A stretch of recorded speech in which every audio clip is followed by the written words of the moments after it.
All right, with that discussion, hopefully never going anywhere. Um, this is Star Trek Europa. I am your host, as always, Jeff Harvey. I am your game master and storyteller. So all the things that go wrong are probably Brian's fault. Um, let's go ahead and do the rest of the introductions. Let's start with Brian. In fact, Hi, I'm Brian. Everything is my fault. I'm playing Yezabeth Hage amongst other characters. Uh, I'm going to plug. I'm trying to put together a limited run game for people who are new at Star Trek. So join the Starfleet Command Discord server, and if you're interested in giving the system a try, happy to show people the ropes. to wit, you can find a link to that Star Trek Discord server in the link tree that I have posted in the chat, which also Yeah, will be available in all of the show notes. So yeah. I should say it's not going to be streamed. It's purely offline. right. All right. Also, definitely not a trap from the guy who consistently tells us to not find him. Not a Yes. trap at all. He is Not a trap not a at all. mimic. Find my games, not me. Kendall, you're up. Go ahead. Oh, hi, I am Kendall. I am Kendall the Elemental on TikTok, and I am playing two characters. At the moment. Yeah, the more to come. Ev, go ahead. I am Ev. You can find me at Caffeinatrix on TikTok. You can also find me over on the St. by Night server. I am playing 4 characters. One of them is in a lot of trouble. Yes. I know, very. Possibly fewer shortly. Possibly. We'll All right, Jack, go ahead. Yes, hello, I am Jack. I have lots of words. Hello, how's everybody doing today? You might know me from my own channel, twitch.tv/The People's Ascension, and the associated YouTube and Twitter. On Twitter, that is PPLS Ascension, because my name's too long for birds to say. Let's see, I am actually finally getting back into my groove, so hopefully you'll be seeing some more of me. Not only will you be seeing me here playing all of my characters, such as Ambrose and Tong, who are going to be big in today's episode, but I am also about to start an SCP game on twitch.tv/Tales from the Tabletop with that Lion Knight 42. Lion Drake, great guy. He's been on my channel. Very much looking forward to that. That is set to start not next Monday, but the Monday after that at 8 p.m. Eastern time. So if you want to hear more about that, come follow me on Twitter. I can point you in the direction of Lion. It's going to be a really awesome show. I'm really excited for my character. I'm basically an ultra capitalist secret agent with a really fancy car. It's going to be a great time. Tong. Very, very different from Tong. Very, very different from Tong. And I should be getting back to my channel finally. You may know me from what I normally do, which is RPGs Uncovered, a series dedicated to showing just how quick and easy it can be to learn a new TTRPG. I usually focus on indie stuff, small creator games. Unfortunately, there's been some difficulties with that. So I think this upcoming season 4 of RPGs Uncovered, I'm going to be looking at Cyberpunk Red, following that cyberpunk hype train because of the anime and the updates to the game and the expansion coming out. So if you would like to learn how to play Cyberpunk Red and see some more cyberpunk mayhem, come hang out with me. That should be scheduled. I don't have a start time, but it's usually on Sundays. So come follow me on Twitter and Discord and Twitch and all of those other places. But for now, so I can stop talking, I am excited for today's episode, gallivanting into Romulan space with Secret Agent Tong. Nice. As I said, you can find me at Studio Tembo on all the places. There's a link in the link tree. Links to all the things are in the link tree that I posted in the notes. You can catch my 12-part mini-series on TikTok of having gone to the prehistoric forest without Evelyn recently. So she was busy doing Ren Fair stuff. Yeah. So, which is an abandoned amusement park, for those of you who don't know. It's an abandoned amusement park that closed in 1999, and it's kind of neat to go see all the abandoned dinosaurs and stuff. So. Yeah, no, I'm super disappointed that I couldn't go, unfortunately. Yeah. On that note, though, let's go ahead and do a recap of last week's episode. Evelyn, I think did you take notes last week? I did take notes, but again, super crazy day. So we got a temporary detachment from Narendra. We were sent to Starbase 234 to rendezvous with the Ranger. Silva and Tong were temporarily reassigned to the Ranger and received eyes-only communication. We also received Lieutenant Commander Harris, who is very eager to eat wasabi for lunch. That's the JAG officer. That's the JAG officer. That's the reason they call them Jag-offs. Yeah, no, there was for a brief moment there, I did not think you were going to finish that word.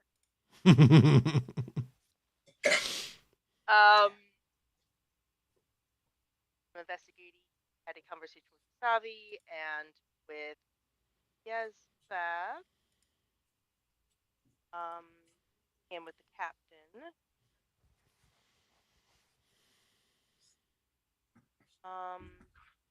He met Lieutenant Tana Seal. Boba promptly put his foot in his mouth. Fantastic. She is a officer, yes. Of some flavor. Who's that? Tana. Yes. Of some flavor. And she and Foxwell and O'Connor had a conversation about Eva and SSH, and sentience.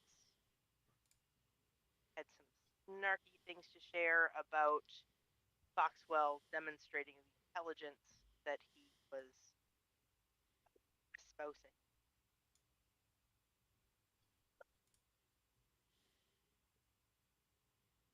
We found out that Tong's uncle Brol was smuggling us onto Korea.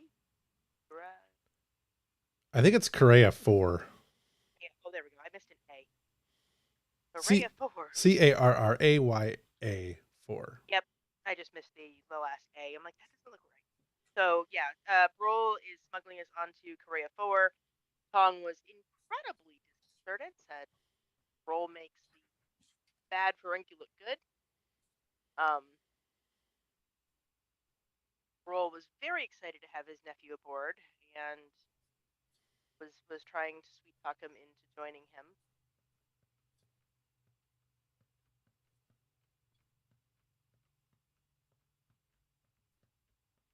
Silva and Tong got put through the ringer in a holodeck, fighting a bunch of various assorted creatures. And Agent Harris. Agent Harris. Sorry, Agent Thomas. No, Agent Thomas. Agent Thomas informed us as we were getting ready to head to the planet, I believe it's off, that this was not an officially sanctioned mission, and if something happened to us, we will be disavowed. And if we're successful, we will be heroes in our own mind, and no one else will. As it should be. As it should be. I think that is roughly. Oh, what Brol took Tong with him elsewhere. Upstairs. Silva and Teketh, who revealed his name to actually Saul, are sleeping down with the Nausicaans, the Klingons. Tong is too good for that, and was taken to better accommodations. Tong was able to memorize the notes of the code that Brol punched in. Has at least some access to parts of the ship that we otherwise wouldn't. Okay. I think that's all I got. All right. Anybody else have anything they want to add? All right. Does anybody have one where they want to start out? If not, I have a starting point. I did want to. Were we going to start with the Dasavi Ambrose conversation, or should that be held off? Sounds good to me. So, on the bridge, or well, I should say probably in the ready room, you have Dasavi and Ambrosius, which is not what you would call him. He would not like that. My character in the LARP's brother's name is Ambrose, and I always call him Ambrosius. So it's hard not to say it sometimes. So, the two of you are in the office. Have at. Right.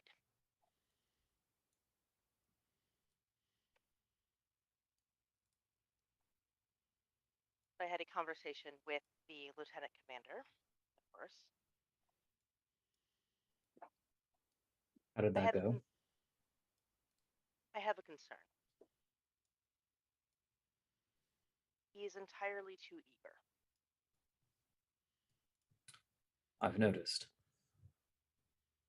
To the point that I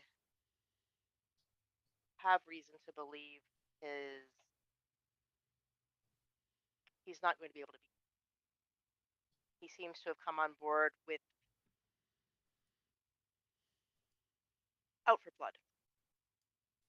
How I would best describe it. He seems less interested in investigating the facts and more interested in bringing up the gallows.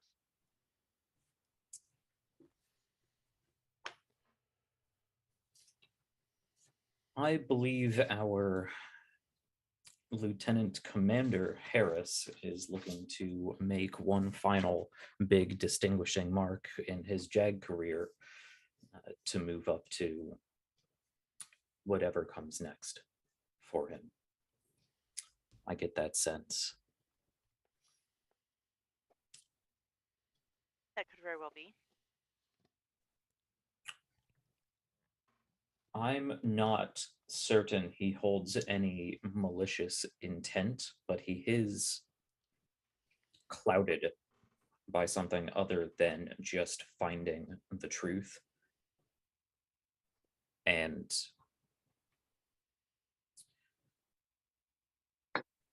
addressing issues appropriately. He's looking to make a show of this, or at least to make some final big spectacle with him out on top. And that is a dangerous position for everybody involved. I would urge you to be careful about what exactly it is you tell him. Of course, remain truthful, but there are resources available to you, which can be made available to you upon request.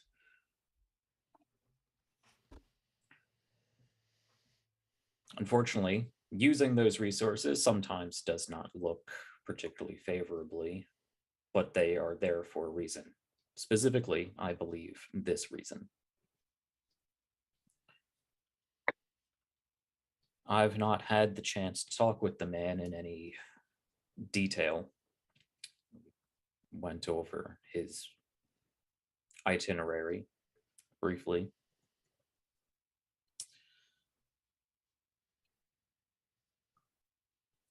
But I would doubt, despite Lieutenant Commander Harris's eagerness, that Starfleet is any position to want some big spectacular court-martial here.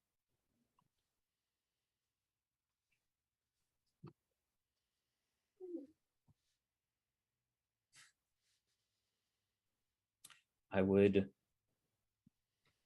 present what you have to offer truthfully, but with political restraint that I understand that you are not quite adept in.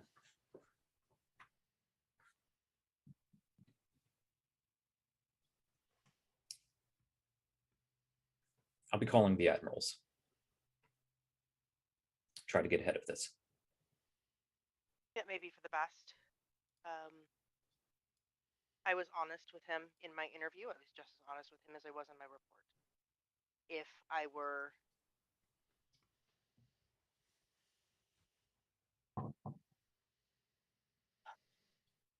and I suppose it really depends on how the higher ups choose to interpret it. I would hope they would interpret my honesty and admission that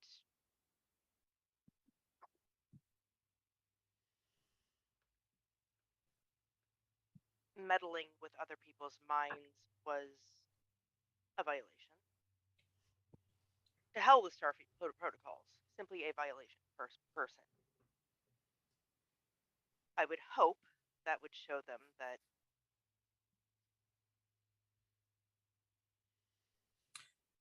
it was not intentional, not something I had ever intended to, had ever seen myself doing. Right. And was at the moment, in the moment, the lesser of two. What's done is done, and the facts have been presented. I don't think this is an order of. I don't think anyone here is trying to determine guilt or even extent of guilt. You did what you did. It's in your report. You were truthful, and I think from my own standpoints, however, you're a member of my crew. We've worked together for quite some time now. I understand why you did what you did. But that nuance doesn't always make its way through the data pads. No.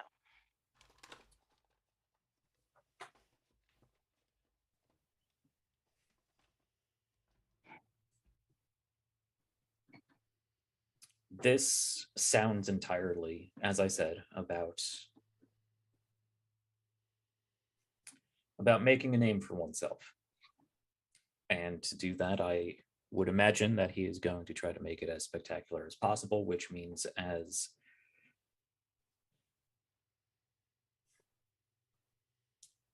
it's probably going to want to throw the book at you.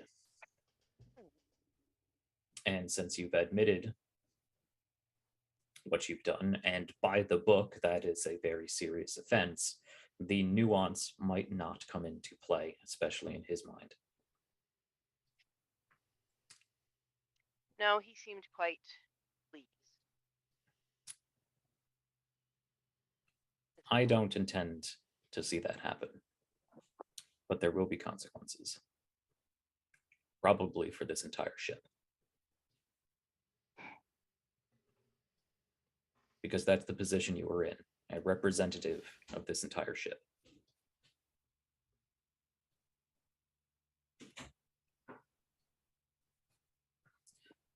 The ship doesn't deserve to bear the weight of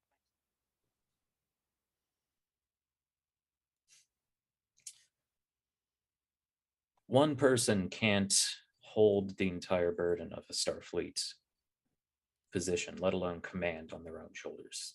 There's a reason why these ships have a crew, a senior staff. We all work together to hold up the same burden and to help each other.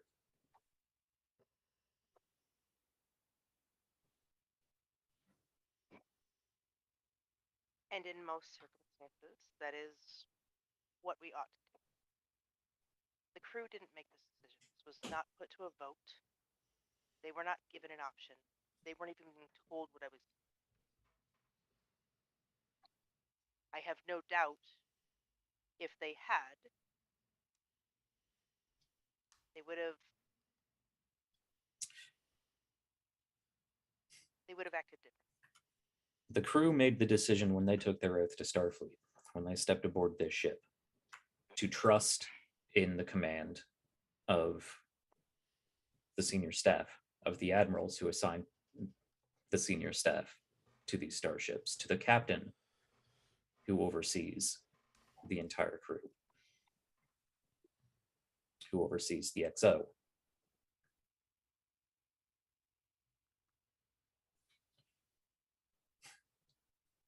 Everyone has difficult missions, Dasadi. You go down to enough planets, sooner or later, something's going to come back up with you. That is also a burden that every one of us should acknowledge, and we've taken when we've made that oath to Starfleet. And we share that all together. So I don't intend to see you thrown off my ship and placed into some Starfleet political rehabilitation facility or whatever they're calling prisons nowadays. You're a valued member of this crew who was put in a position above, against what you were trained for or what you desired. And I intend to remind them of that. And we'll get you back to where you belong, which is your med bay. Disagree.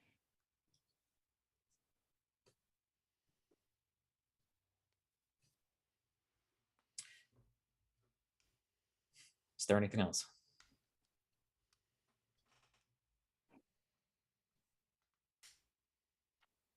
Yes. I don't think I have to tell you, or maybe I do. I hear doctors make the worst patients, that there are counseling staff available if you need to speak with somebody. And I recommend you do. Or, of course, if you are uncomfortable speaking with anyone under your own command, I'm sure there are resources made available on the nearby station or via conference call.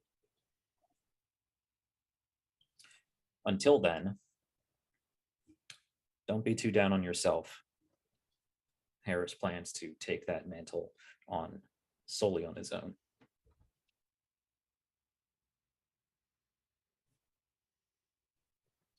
In some ways.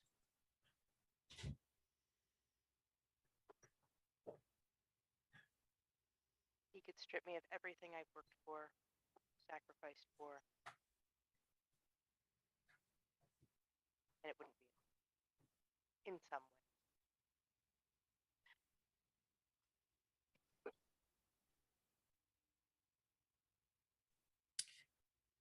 One decision shouldn't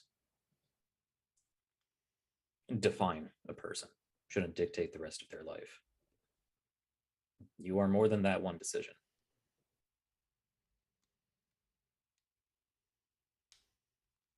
And I hope that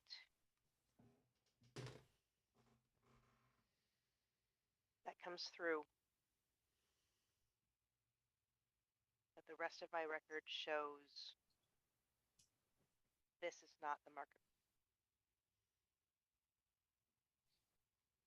All right, let's go ahead and roll credits. That sounds like a good spot to roll credits and move on.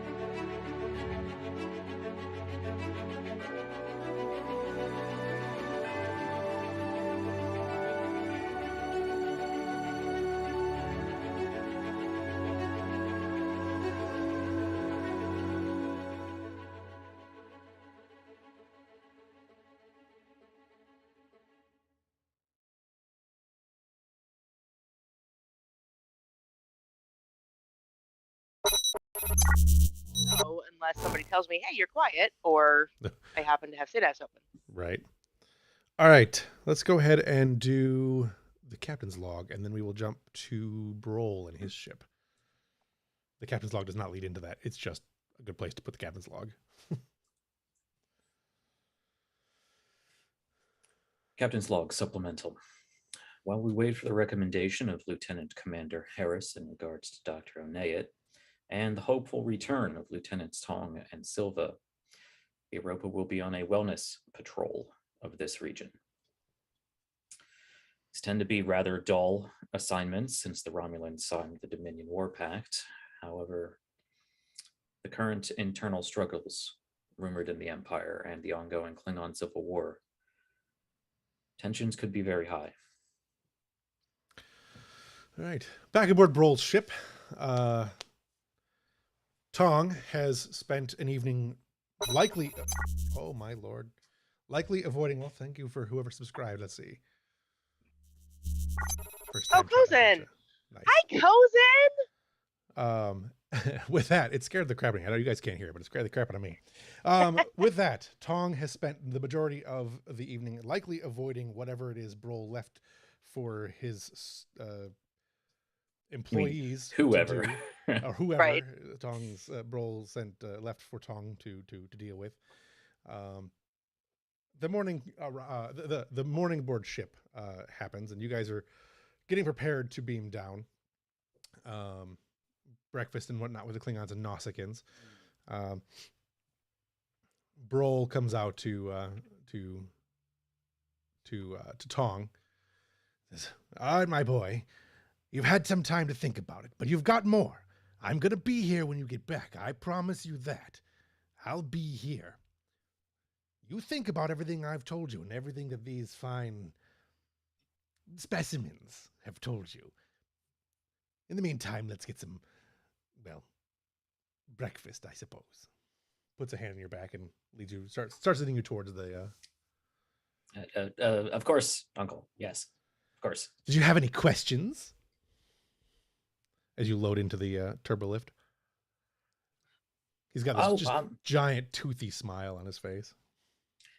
Oh, well, for obvious reasons, I don't get a lot of time to really take too much of a look at Orion technology. Not that I've done so, last night or anything, but I certainly have plenty of questions about the ship and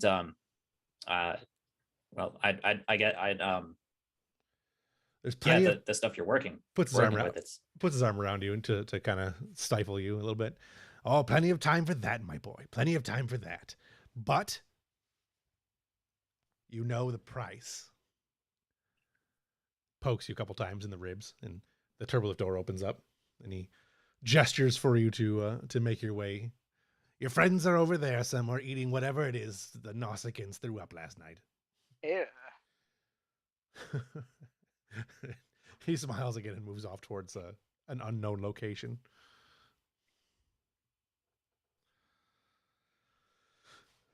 Yeah, and I'll go back over to Silva and I suppose Agent Thomas, who I assume is there still.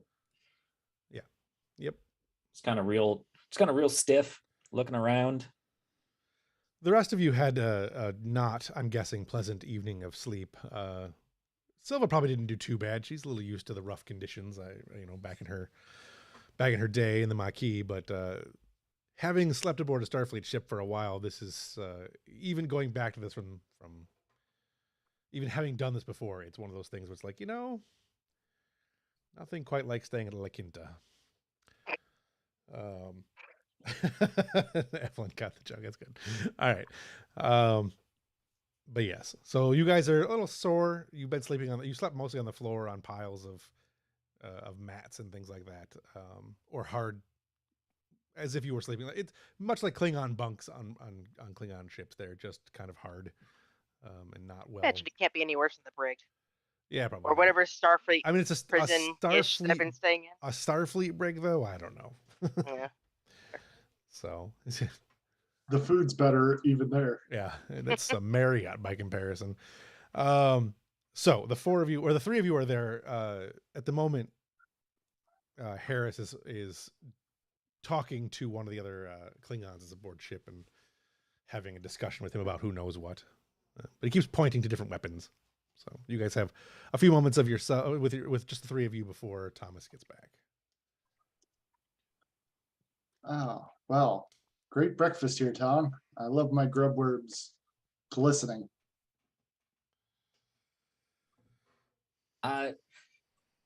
Yeah, it's it is nice to have fresh tube grubs.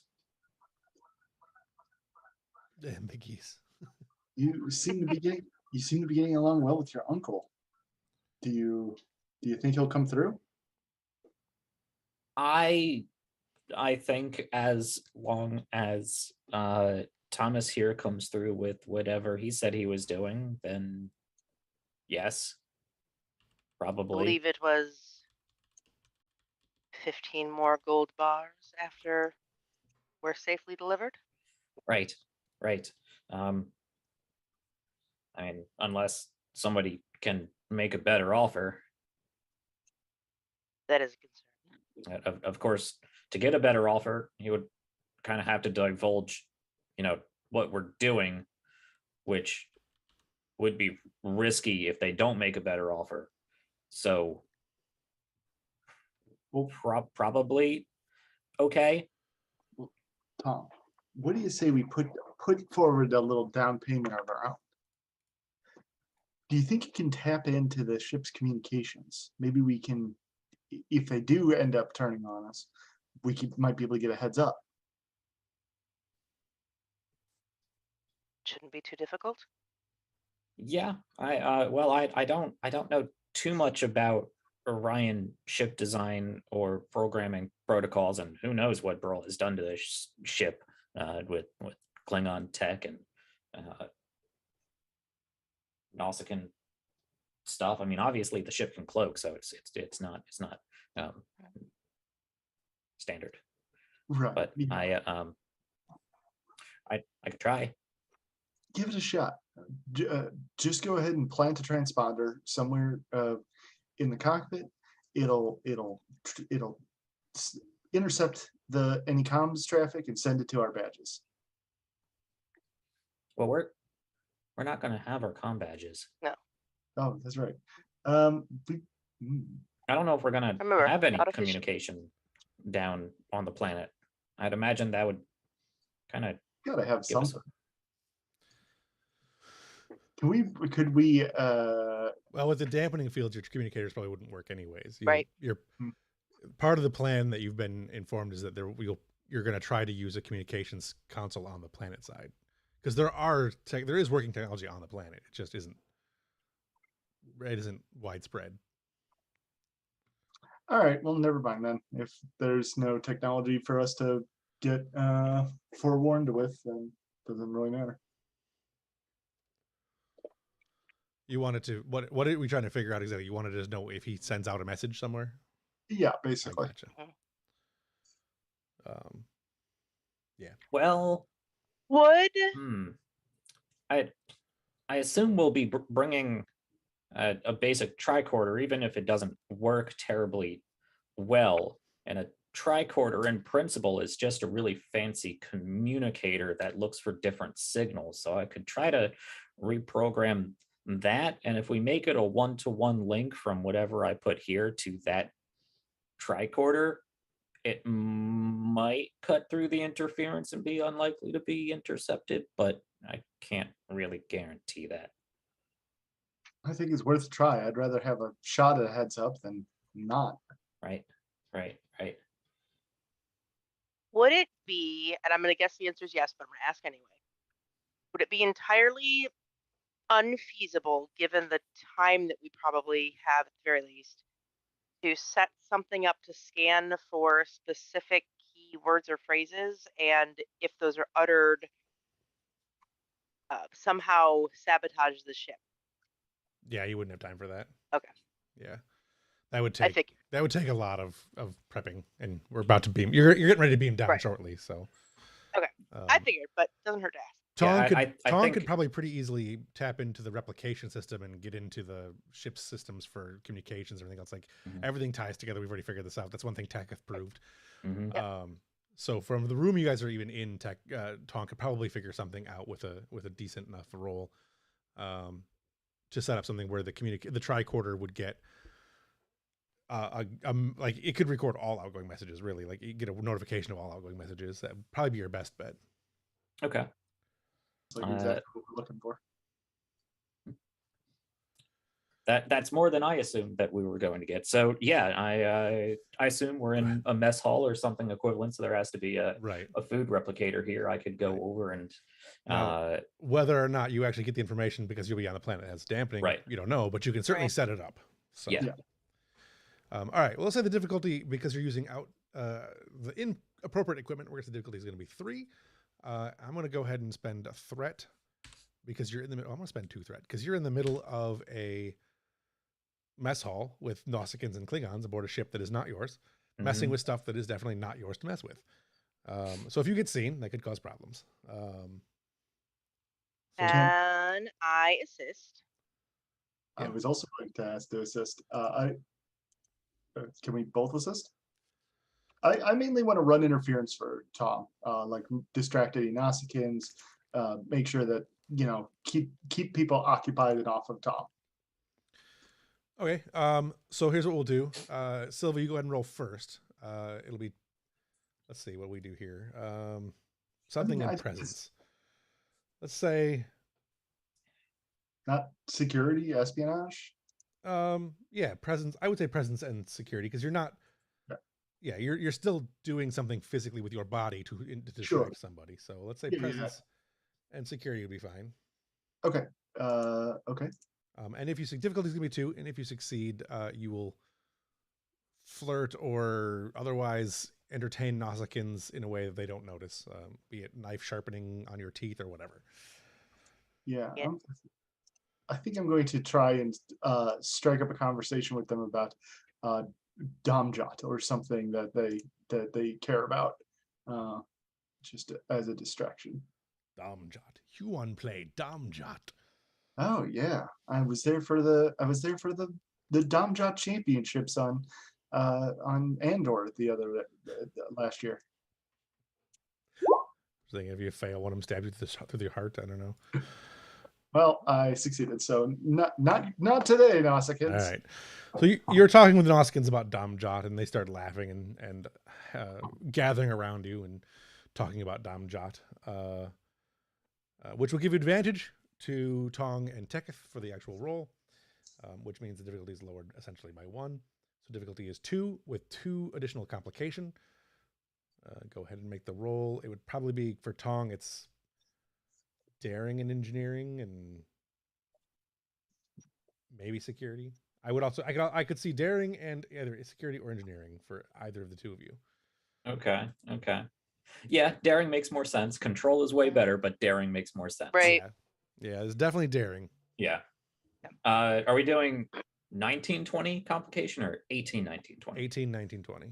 Okay, so that is a 3 on the complication range, I believe. And I presume the espionage focus counts here. Yes. My focus with transporters and replicators. Yes. All right. What's the difficulty now? Difficulty is 2. Okay. Are we sitting on any momentum? I don't think Negative. So. We just have a bunch of threat. Never hurts to generate more. Yeah. I'm going to give you another threat for a 3rd die, which is less about me making this, knock on wood, and more about seeing if we can generate some momentum. Okay, so I'm going to, while she's doing this, I'm gonna take a handful of something and put it in my mouth and no, this is a Ferengi-owned ship. This can't stand. There has to be some better recipes in this food replicator. And he goes over and starts do. Okay. I mean, not drawing attention to myself, but giving him a reason for being making plausible excuses to why you would be over there. Yeah. Okay. Daring, engineering, complication range, task roll, go. Nice. 3 and 1 from Teketh to aid.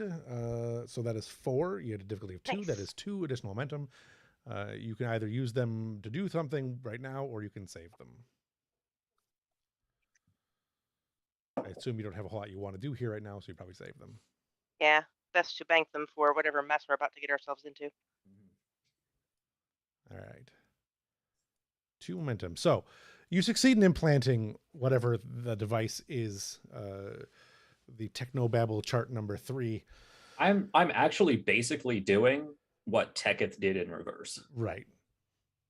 Yeah, which is why I'm all for Teketh. You know, I like that it works that way because Teketh is here. Yeah.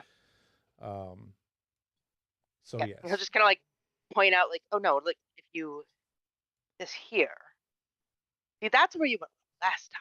Done I that. know. I spent hours and hours. No. All right.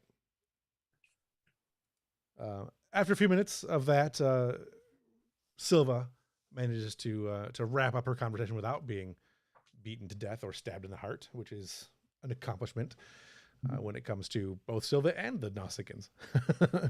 By the time, what's that? We talked about the recent cheating scandal, the Domjot world, where somebody. No, go ahead. Gotcha. You guys get back. The three of you get back together, giving each other knowing nods and looks. As by the time that Agent Thomas comes back over, we'll be around planet shortly. It's time to get ready to go. Anything else you need to acquire before we beam down? You've got about 10 minutes. I'll meet you in the transporter room. Don't get stabbed in the next 10 minutes. And he kind of heads Tend off. to not get stabbed at all. Silver rolls her eyes. Well, there goes my plans for the next hour. All right. Well, I think we're all set up. Good job, Tom. Excellent work. All right. Commercial break happens, and then we come back to you guys heading into the transporter room and beaming down. So you guys will land on the planet, and we'll go from there next. When we come back to you guys. What's my next thing on my sheet here? Sounds good. So back aboard the Europa, Harris and Elizabeth are having a conversation. Excuse me, are in their office, and we didn't do it on camera, and we're not going to, but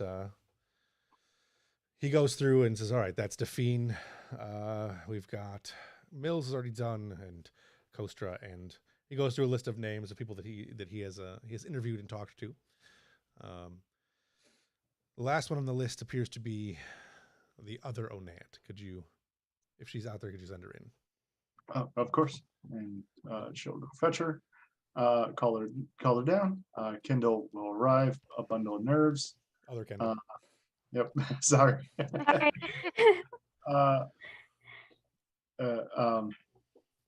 She'll walk in and she'll say, "Is this about Lieutenant Shajin?" It is not, but that is a matter we will be looking into also. Also, I just want to say this real quick. Kendall the character and Kendall the player look very similar. Do they? They look very similar. Like, put glasses on Kendall the character and it is, yeah. I don't know. Something about the facial structure. That said. A little bit. I see it. Anyways, it is not about Shajin at this time. That is another investigation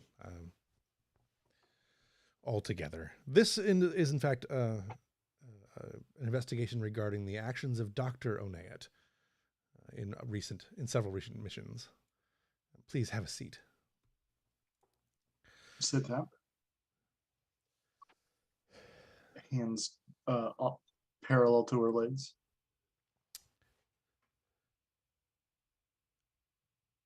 I imagine it's difficult serving aboard ship with family, especially when family is this executive officer. I see you struggled a little bit near the end of the academy. Good records, but some struggle. When you came aboard ship, there have been a number of incidents and recommendations that you seek counseling. Have you done this? Have you sought counseling? I have.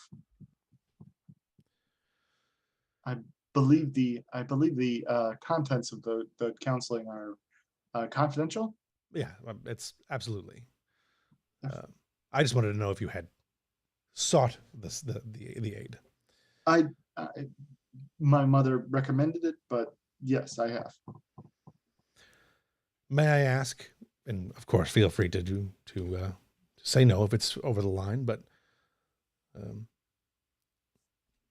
why do you believe you've had struggles aboard in Starfleet since arriving on the Europa.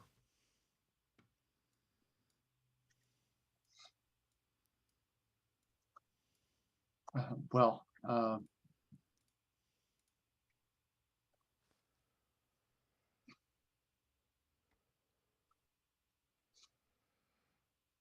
I don't know if I could answer that question in a way that would make sense to somebody who was. Imagine if you lost your arm and you were used to tying your shoes with two arms, and suddenly one was taken away. You could adjust, but you need to learn. And I don't think I've adjusted to having my my beta Z empathy. I don't really want to talk about that, though. I understand. Your service aboard this ship has been otherwise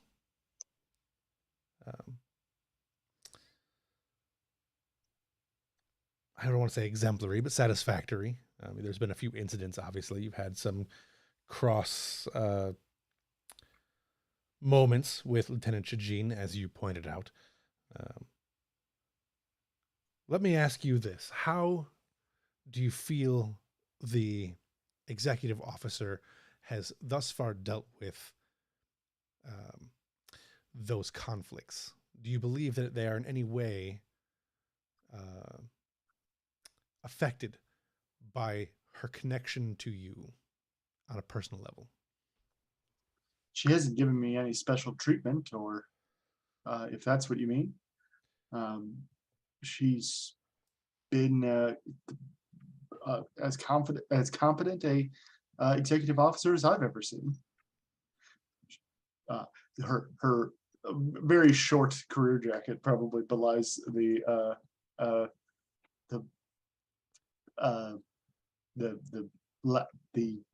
Confidence. Yeah, The statement. Yeah. Yeah.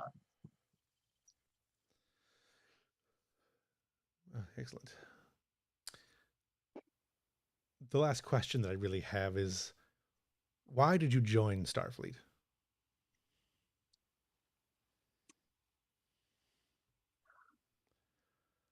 Because my mother.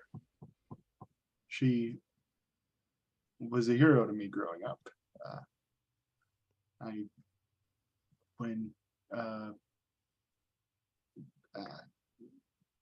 Seeing her serving in uniform was always an inspiration.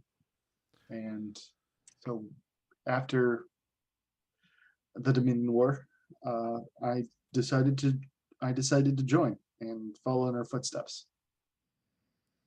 Did you see her much during the Dominion War? No, she was mostly serving elsewhere. But I suppose when the Dominion was occupying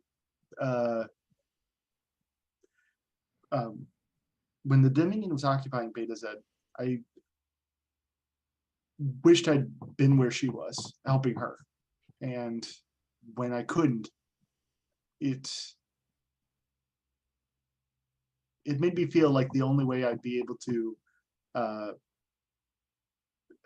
measure up to her example is to do what she was doing and help people how I could. I'm no doctor, I don't have her skills, but maybe I'm helping in my own way. So you'd say that there was some level of hero worship to your mother and her career in Starfleet, and that's what drove you to join. I'm sorry. Is this a counseling session? I'm trying to establish the relationship that your mother has had with with junior officers in Starfleet, and yours is a particularly unique level of connection. Well, I might be a bad example for you then. Why is that? We haven't talked much. I meant what I said when she hasn't given me any special treatment. And I think part of that is that she doesn't take much of an interest in me being here at all. So I don't think I would be the best person to ask that question because frankly, she hasn't talked to me much. Do you feel that she's given you, I shouldn't say preferential treatment is not the correct word. Do you believe that she has in any way treated you Unfairly? Yes, unfairly. That's what I'm looking for. Unfairly aboard ship? Perhaps as an attempt to see if you can stand on your own? You're asking me to put myself in the mind of my mother, which is not exactly something I'm willing to do. I see. Do you feel as though you have received less attention than officers who are your peers? I don't know how much attention that they've received. I can't answer that. And frankly, you're putting me in a tough spot. This is my mother you're talking about, and you're asking me to put something. You're gonna, whatever I say against her, you're going to write down in that book, and it's going to be something that came from her daughter. And you've got to admit, that's a little unfair to put that pressure on me. Well, I am simply trying to make sure that Starfleet has the best officers in the best positions. And that the officers, I assumed, and of course it is an unfair ask of you, but as a Starfleet officer, I expect that you can make a separated judgment of the quality of your officers, or at least your experience with them. I can't speak as to whether she's in the best position or not. I don't know, but I can say she's the best officer I've ever seen. There's a reason why you said I hero worshipped her, fine, but there's a reason I worshipped her as a hero, and that's because she was a hero in the war. I heard all about what she did. She even saved the captain's life. Of course, who wouldn't think that she's a hero? So if you want the answers to whether she's the best, whether she's a good Starfleet officer, that I can answer. From the rumors that you've heard.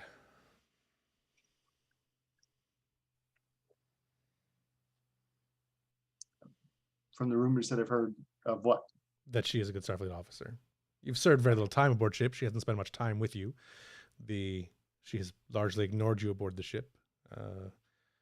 You didn't spend much time with her during the Dominion War. You have heard that she is a good Starfleet officer. That is your assumption. She realizes she's been caught out and shrinks a little. She says, I suppose I've said what I've said. I thank you for your time, Ensign. She's going to head to the door and she's going to turn. And what about Jissa Sajid? I know you said you were looking into it, but the captain's also said he's looking into it. That is a separate investigation that's being looked into. I did not say I was looking into it. Who is? And that is an excellent question, and I will ask the captain when I see him next. She'll leave. All right. Let's see. Back on the planet, Silva and Tong, and Harris and Teketh, or whatever his real name happens to be today. You beam down to a small encampment. It's actually far more lively than you would have expected. It's there are people from other worlds. It is a hustling and bustling, almost outdoor market I where believe it's like a jungle or forest world, right? Or at correct. least- Yep. Yeah. And where you're at, there is still a lot of forest and things around, but it's a small citied, like it's an encampment in the woods kind of thing. There's a lot of, like I said, there's probably a dozen stalls.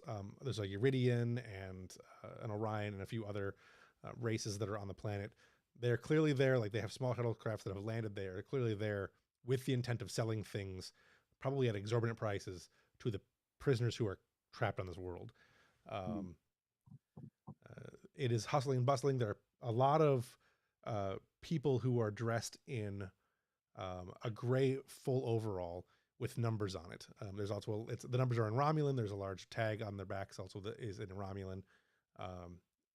It doesn't take long for Teketh to understand that, because he speaks Romulan. Anyone else who speaks Romulan, that it just says prisoner and there's an identification number for them. There's probably 24 of them milling about and picking things up, and a lot of them are carrying like hand-woven baskets of supplies they have purchased or otherwise bartered for from this group of people. The lot of you land, and almost immediately a couple of the prisoners begin walking towards Tong with a rapid gesticulation of excitement. A Ferengi obviously is something that they're accustomed to seeing, and they clearly expect something from a Ferengi when they see them. But they're making their way over to you. Agent Thomas leans over into Tong and says, "Try to keep them busy for a few moments while the rest of us see what information we can find."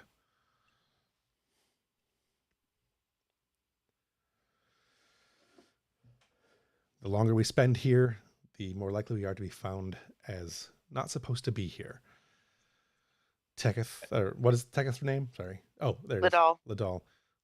Lidal, Savine, Silva. Sorry, I don't know why Savine is there. Silva.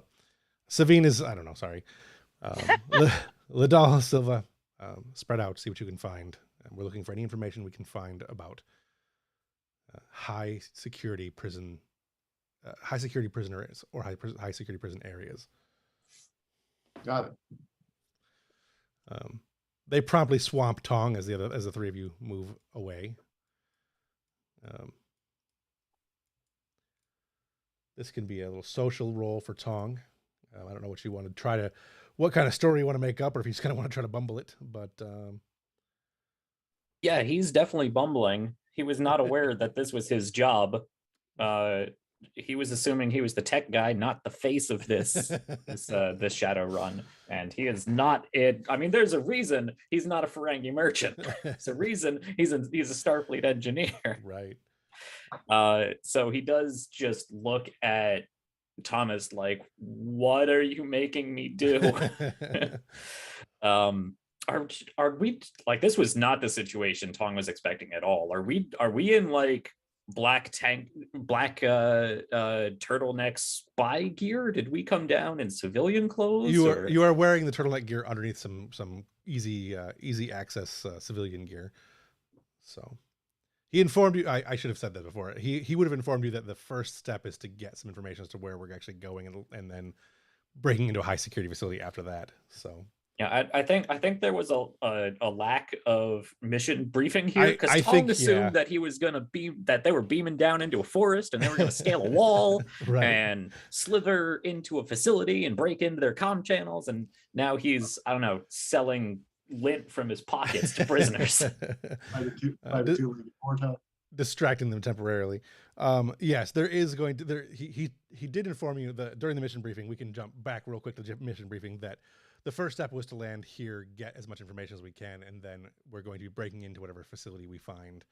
But there's 3 facilities on the planet, and he needs to figure out which one is the most likely target. And so that's what you guys are going to do here first. That is unfortunately got cut out in my eagerness to prep and not think of all the scenes. But anyway, No worries. so with that, Tong can bumble a little bit, and we can make a roll. Oh boy. Yeah, I think Tong is just going to think about all the things he's seen on the ship, as to what he might be able to entice these people with, exotic foods. Mostly they Like, when they come to you, they mostly appear to be looking for passage. Like they're begging you for passage, which okay, obviously is not something you can actually offer them, but possibly, right. So these are These are prisoners. So asking for passage is asking to be smuggled out of a prison That planet. is exactly what they're asking Okay, for. gotcha. Yeah, I think with that, actually, he'll go with what he knows. He'll just start rambling off ship specifications and cloaking drive specifications, and Right. how like we'll have to take this route over to this route, and we're gonna have to sit atop of the gravity well of this gas giant, and he's just gonna make it sound as complicated as possible, Right. to make it sound like it is way more costly than these people are able to afford. Right. Sounds good. Give me a presence and command roll. Presence command. All right, for a grand total of 8. Difficulty is going to be 1 because all you're doing is distracting them. So. Okay. Oh boy. I have no focus in this whatsoever. You know what? I'm not going to buy any dice. It's more interesting if this goes wrong. So let's see what happens. That's not correct. That is this not, button. That's not correct. All right. So nice. 2 successes on a target value of 8. All right. So Tong is chatting man. away like Tong is making Latin at the moment, or would be if he was actually asking for any. And you guys gain momentum. So Tong hasn't easily distracted. What are the other 2 of you going to be doing? Thomas has gone off to talk to one of the Iridians and see what information he can gather. What the other 2 of you have any interest in doing? What is your thought for gathering information? F can go first if she'd like, but I have an idea. Go ahead. So Ev will go over to a group, preferably at least 4 people, and she'll strike up a conversation with them, talk barter. But it's all a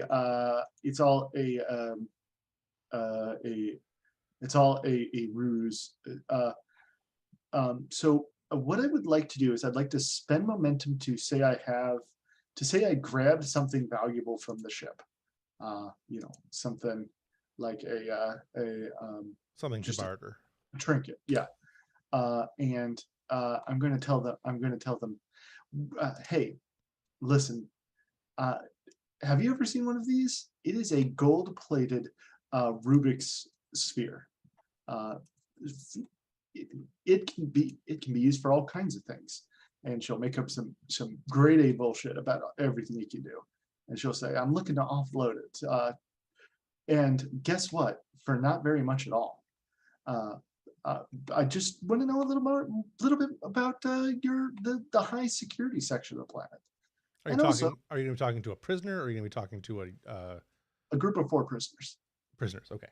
Yeah, and I'd like your uniforms.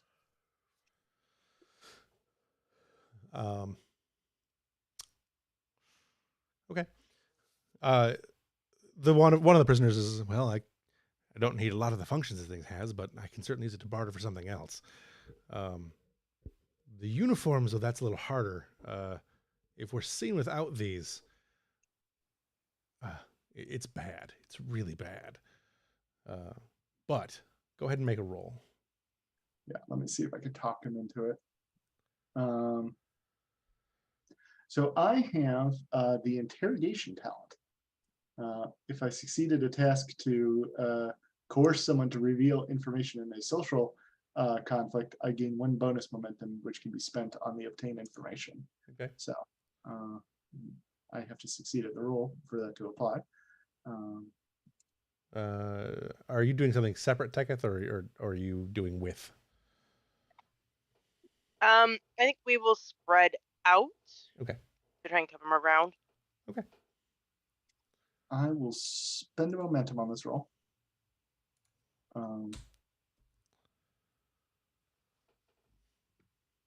And what kind of roll do you want me to do? It would be probably persuasion and command. Okay, presence command. Yeah, presence. Sorry, I saw prayer and just went with. You know what? I would like to use a determination. I have a value that says "Welcome to the jungle." In the jungle.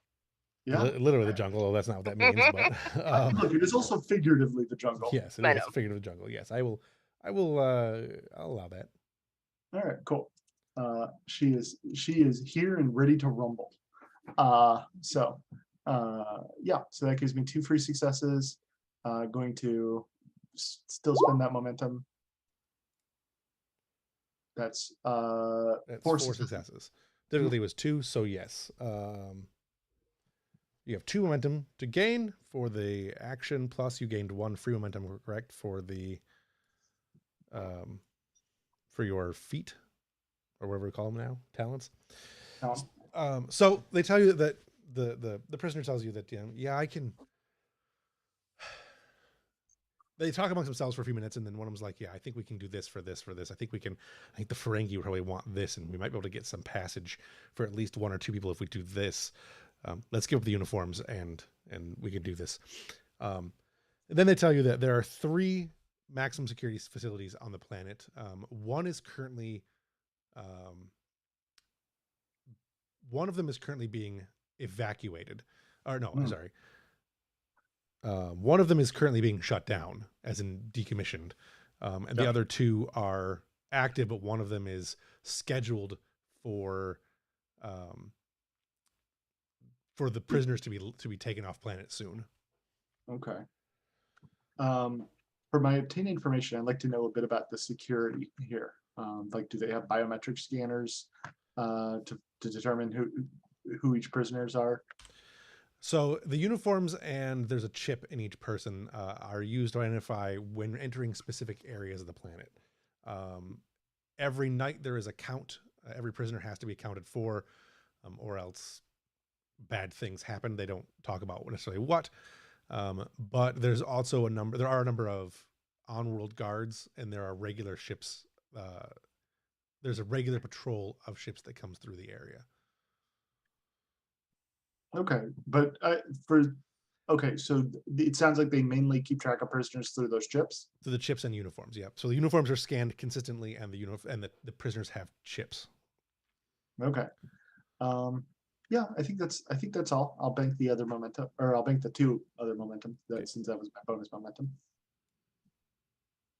All right. To Ladal, what are you doing? He is.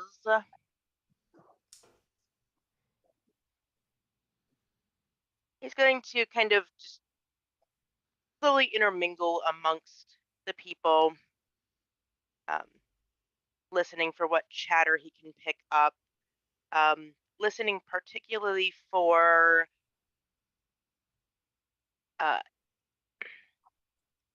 someone expressing, or a group of someone's expressing disappointment at particular goods they can't get or haven't had in a while. Yeah. Something of that nature. It doesn't take very long. There's a group of 2 or 3 prisoners who are trying to get tula berries from one of the Iridians, but the Iridian hasn't been able to get it since the Dominion. He basically was on like since the Dominion War's been over, there's been less trade, and tula berries they're just not coming through the wormhole anymore. He can't get them.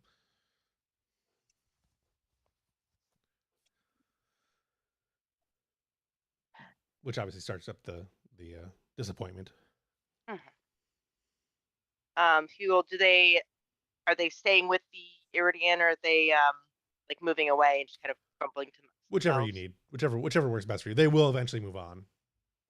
So I will wait for them to move on and kind of sidle up to their group.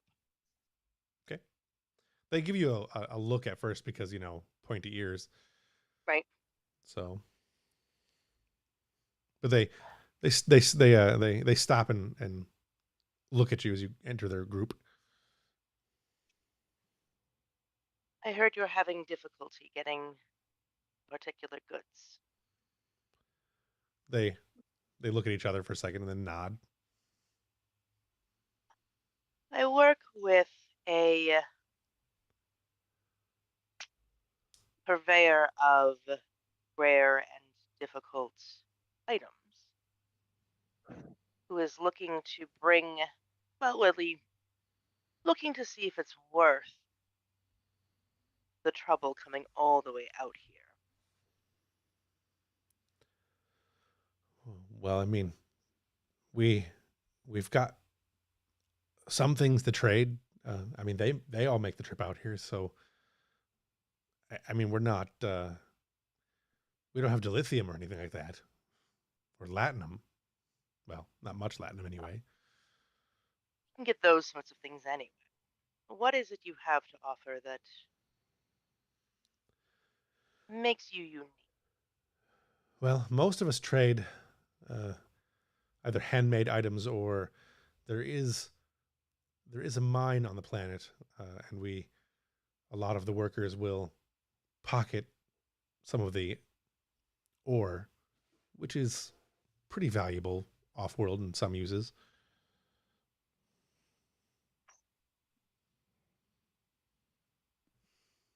What sort of ore? It's well, it's used in, well, from what I understand, anyways, it's used in making pretty high-powered weaponry.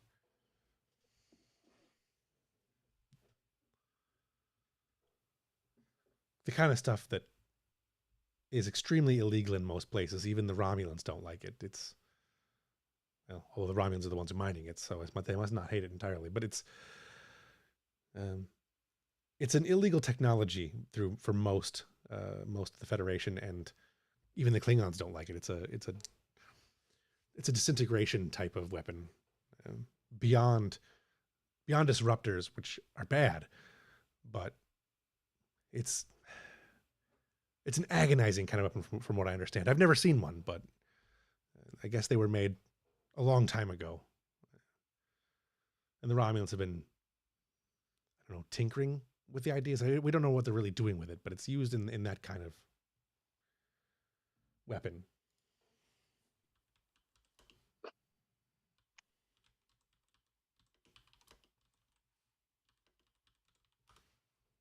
The Romulans are tinkering. Are they directly tinkering, or are they utilizing the resources they have at their fingertips? Well, they're bringing the ore off the world. That's all we really know. They have us go and get the ore, and then they do whatever they're going to do with it. But we, some of us anyways, have an opportunity to get some of the stuff off world. Well, off to these people.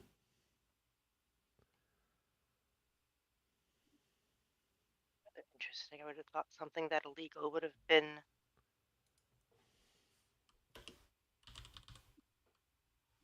handled more locally, discreetly. Well, the Romulans spend time here, but they don't really pay that close attention most of the time, unless something happens, and then they wipe out whole villages of Klingons. Or half Klingons.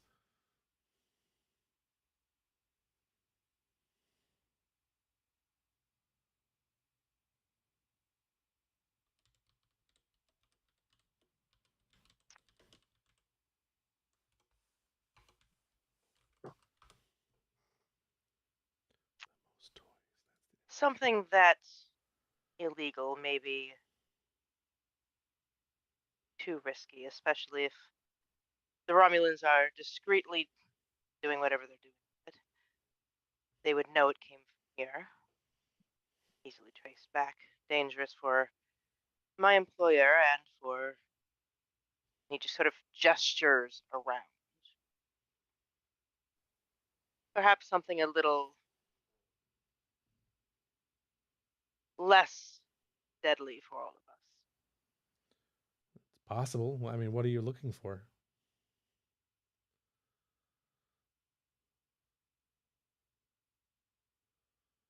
Information, trade secrets, I'm certain you have a wealth of people here that the Romulans are known for imprisoning anyone they see as a threat, be it physical, mental accomplishments.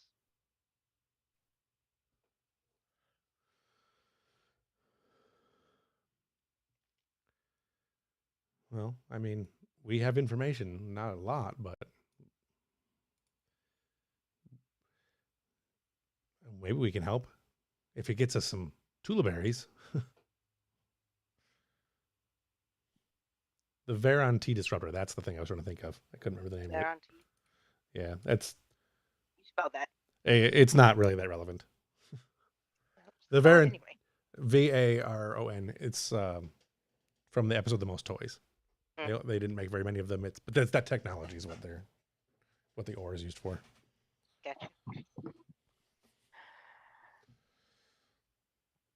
That should be doable. All right. Well, what exactly do you want to know? I mean, it's a prison. There's prisoners. There's minimum security, maximum security, and then there are some groups that have been given more leeway than others. There was a group of Klingons or half Klingons and such that was here, and then something happened, and the Romulans destroyed them. How long ago was that? A couple of years, maybe. He looks at a spot on his arm where he's got some tattoos marked. I've been here for 18. So yeah, it was about 3 or 4 years ago. The Romulans were mad about something. I don't know what. But one of the Iridians stopped coming too. Interesting. So I wonder if it had something to do with that. Caught taking people where they ought. Most likely, there is a lot of attempted smuggling off-world to and from. There's a number of people who have tried to leave the world. It doesn't usually bode well for anyone because the night checks. When the Romulans find someone missing, they react harshly to anyone who may or may not know anything.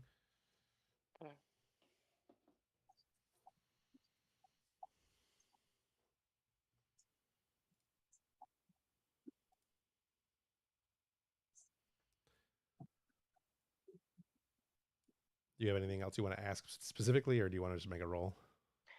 I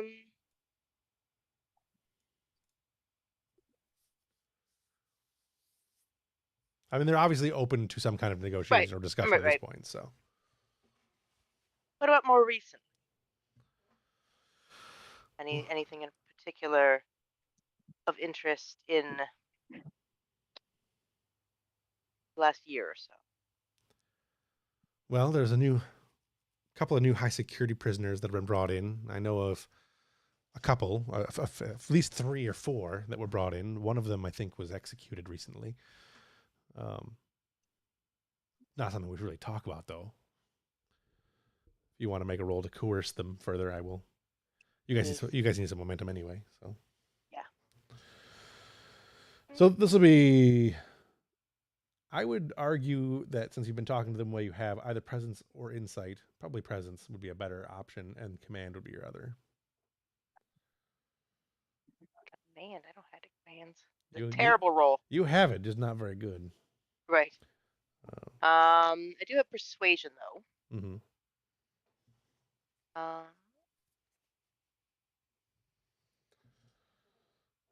Terrible. I roll 2 of those. And we don't have any. Do we have any momentum at the moment? You have 3 momentum currently. I will spend 1 of those for a 3rd die. Difficulty is 2. Glad I spent that because that was shit. So you got 1? I got 1. All right.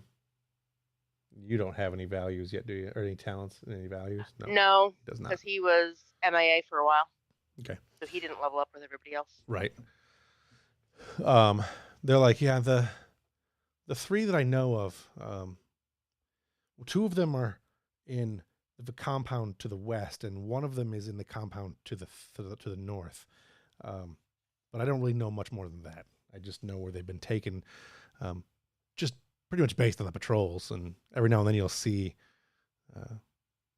you'll see some things, but the kind of things we don't discuss around here, and you don't really see. You know what I mean? Of course. Do you But- know what these prisoners look like? Nah, Anything that sticks out about them? I haven't personally seen them. Not with a roll of Hmm. 1 anyway. Thanks. I haven't personally seen them, but I imagine they're high-ranking Romulan officials, usually, that kind of thing, or enemies of the state. That's really what that's what we've all been accused of being, of course. But Well, as I and- said, anyone can be an enemy of the state if the Romulans try hard enough. right, they tend to mean it when they're in those facilities, though. True. Anyways, you let them know that we have things. We can get more information if we need it, but Tula berries. Excellent. And then I they- will pass it on to my employer. And they kind of nod and move on, trying to shuffle away from you in kind of a rapid fashion. After a few more minutes of tilling about, Tong finally reaches whatever deals or not deals he's going to make with the people that he's been distracting, and the four of you meet back up. You, I assume, disperse any information that you have. Thomas is. I don't know where they're located, but I know there's a Romulan. There are 2 Romulans and a Klingon who are being held in high security, but I don't know where they are. And I don't know who they are. But if you have any further information, perhaps we should take it from there. I would presume they would keep the Romulans together. Well, Those are likely the ones that are in the west. The Klingon probably in the north. Apparently, there were 4 brought in recently. One has been executed. since our immediate objective was a Romulan contact, I think we probably should make our way towards the west then. Seems like our most likely opportunity. Plus, it's 2 prisoners for the price of 1. Silva's gotten the uniform, so we can move on from there. Let's sneak off into the woods, get changed, and make our way in. While we're changing, I am going to ask him, okay, who are we after? This person must be pretty important given our presence here, but you've been skipping on the mission briefings. Mind telling us what we're doing here exactly? Starfleet has several contacts in the Romulan Empire. One, we've had a decent amount of rapport with. The Europa has in particular. She has gone missing. We are looking for her in particular and any of her additional contacts. And what about the rest of these political prisoners? We're just leaving them? I don't really have the ability to spring an entire planet worth of people. We're here Yeah. for one mission. Sounds like a lack of creativity to me, but you're the boss. We'll rescue Live. whoever we think is the most advantageous to the Federation at this time. Freeing this world from being a prison camp is another job altogether. I suppose. That's all I wanted out of that scene, really. Anybody else have anything they want to do? Mm. All right. Back aboard the ship is a good time for anyone that wants to have a conversation with anyone else. So if anyone has anything they want to do, otherwise I will have Harris go talk to the captain. Nope. I would like to. It does not have to be right now. But at some point before we get to the actual court scene, I would like to have a conversation with Ambrose about finally promoting Yesbath, because this keeps being not a thing, Right. and Dasavi would like to do that, but while she has the opportunity to do so. There probably will not be an actual court scene because that's not how this is supposed to work. Right. But Before we get to whatever the resolution of that is, I gotcha. while she's still in a position to give the promotion, Right. I'd like to do that. Okay. Let's go ahead and do Harris arriving in the captain's, or asking the captain for a conference in the ready room to present his findings, unless the captain is somewhere else he'd rather meet. Space. Yeah, that works. All right. So Harris comes into the ready room. His uniform is particularly tidy at the moment. Yezebeth is there as well, as his attaché. She's carrying the documents, or at least the pads. There's a handful of them. What's that? Yeah, because each data pad only has holds one document. Yeah. They're only a single page, and you have to. Yeah, you have to hold a stack of them. That's right. Captain, I'm prepared to make my recommendation if you're prepared to hear it. I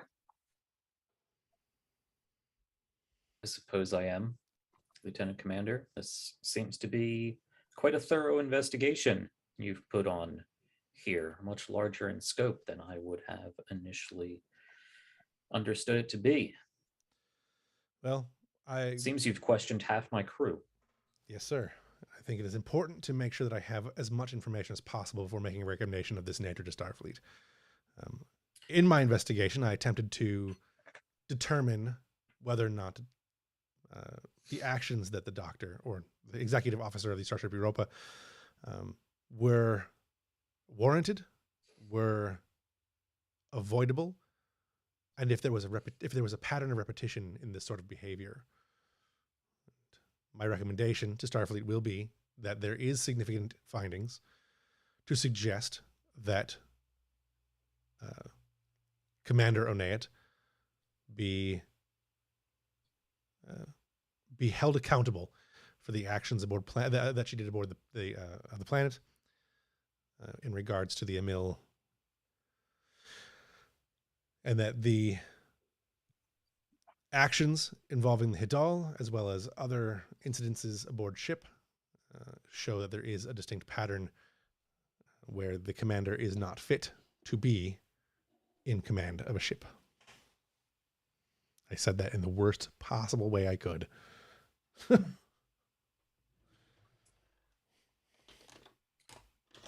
Unintentionally. Well, Lieutenant Commander, I don't think anybody is going to argue that point with you.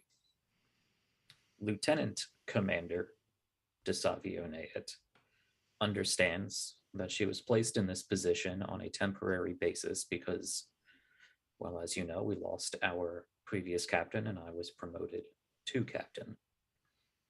It was never her intention to be in command in the first place. So I believe we have the parameters of this investigation of yours, and we all seem to be in agreement of the issue. That's excellent to know. The question comes down to how we proceed. Well, as I said, Captain, my recommendation to Starfleet will be for a formal court-martial conveyance. What the court decides from there, that is up to them. My personal recommendation would be that Commander or Lieutenant Commander Oneat, Dr. Oneat, be retired from active duty. If the court decides there is a greater level of misconduct from there, any further punitive measures would be taken by the court. She would no longer be a Starfleet officer at that point, though. It is out of the hands of Jag.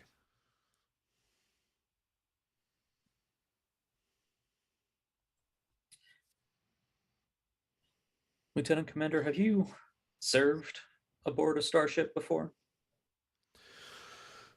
I have served aboard 2 starships, but both in the capacity of diplomatic liaison or legal counsel. Have you ever been in command? I have not. So this recommendation you're putting forth is purely based on academic assumptions. Legal precedent.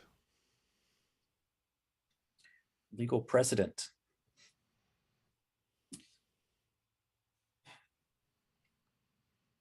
The law is an interesting weapon that society wields. One that cannot and should not be used as a one-size-fits-all bludgeoning blanket, especially when it goes against the betterment of what that society believes in. Would be my recommendation, Lieutenant Commander Harris, that you are in gross negligence of your duty to Starfleet, exercising such a drastic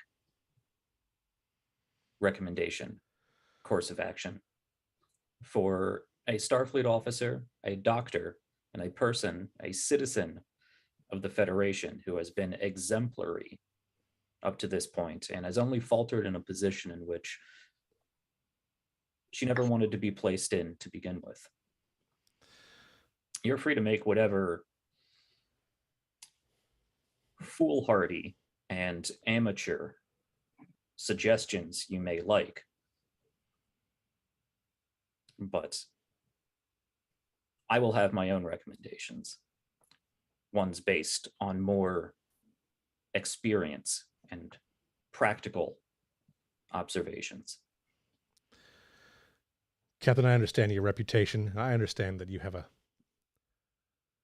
relationship with this doctor, but I would be in gross negligence of my duty as a Starfleet officer to allow a person in a position of command, whether she wanted to be there or not, to have free reign over the minds of others, regardless of your feelings.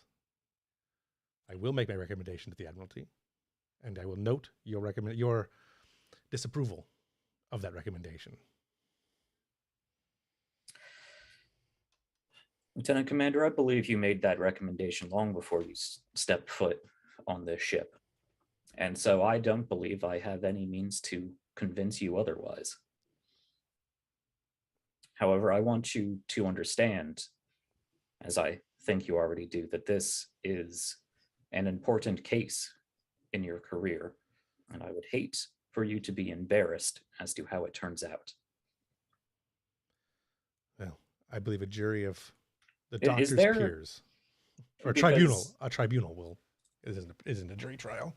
Because Zambros is actually, this is kind of what he was originally trained for. Can I Sure. make some sort of like, I'm trying to intimidate this guy. Like, Oh yeah, you need to stand down or you're going to embarrass yourself. right.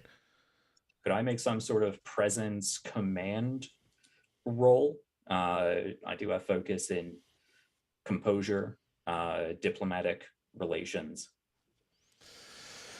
I don't know if either of those really fully fits, but I would certainly allow the role. Let me see: composure, inspiration, team dynamics, escape and avoidance wouldn't work. Hand-to-hand combat obviously isn't correct at the moment, although that could turn that way. Recommend this. I would say that a command and presence role would probably be the most ideal. I don't know that any of those focuses really are dead on. Composure, certainly you're trying to keep your composure.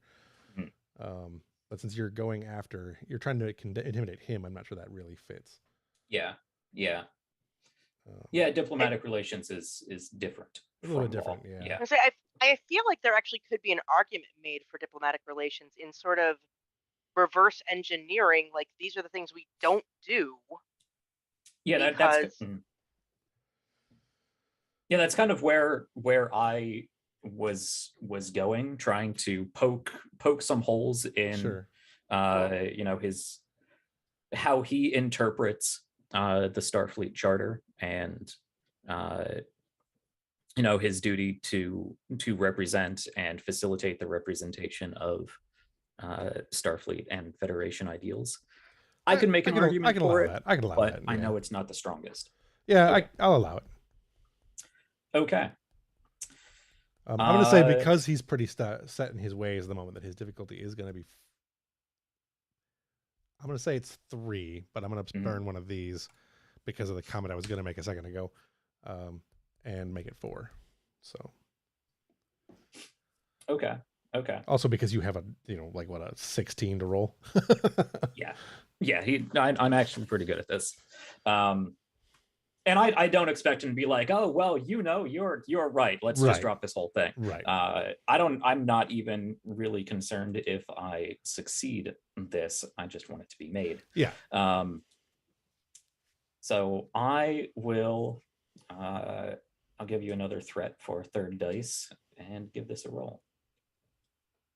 Regular complication range? Yes. Okay. Yeah, the complication's already pretty obvious. So. Yeah. Love it. Nice. All right. 2 successes and a complication. A complication regardless of. All right. So he. What was the last thing that we said? Oh yes. Well, Captain, I appreciate your position. And I'm grateful that you're looking out for my career, but a tribunal at this point is going to be the deciding factor in whether or not I'm embarrassed. And he's clearly cuts himself off. And you can sense that he is, the rest of that phrase would have been, I'm embarrassed or you are. He clearly cuts himself off though, like that is not a thing he wanted to say. That is a thing that he felt and clearly was not the appropriate thing. He immediately regrets that thought even. Yeah, he's, I believe that if there is nothing else you need, Captain, my duties aboard ship are complete. Very well. I assume this means I will be getting my ensign back. Ensign Hage has been a most valuable asset. I was glad to work with her. I'm happy that we can accommodate you. Thank you, Ensign Hage. No problem. Well, I suppose we will be continuing this conversation in a more formal proceeding. I look forward to it, Captain. And kind of nods, and as he heads out the door, he stops. Ensign Yezabeth. Yes. You did serve quite exemplary. If you ever have a desire to join the JAG, let me know. I'll recommend you. I will keep that in mind. Give him finger guns awkwardly. Yeah. He kind of smiles and shakes his head as he walks out the door. So now it is just Hage and Yezabeth. I don't know if you guys have anything you want to do there, but complication for that. What am I gonna do for complication? Do you want to talk about what just happened, or? That's up to you guys. I just wanted, Yeah, Brian asking or Yezbeth asking? No, that's Brian asking Yes. Jack. Okay. I mean, Otherwise she's standing there Yezbeth- awkwardly. if Yezbeth would want to bring something up, you're very much welcome to, but I think Ambrose is just trying to compose himself, wait long enough, because I assume like we have to walk out the same door. Because are we in the conference room or the ready room? Ready room. Ready room. Okay, so this is my place anyway, so I can just sit down. Yeah. Yeah, I don't think she should say anything. No, I think he'll just walk over to that little bubble window behind the desk and without turning, just thank you, Ensign, you're dismissed. Okay. All right. She will-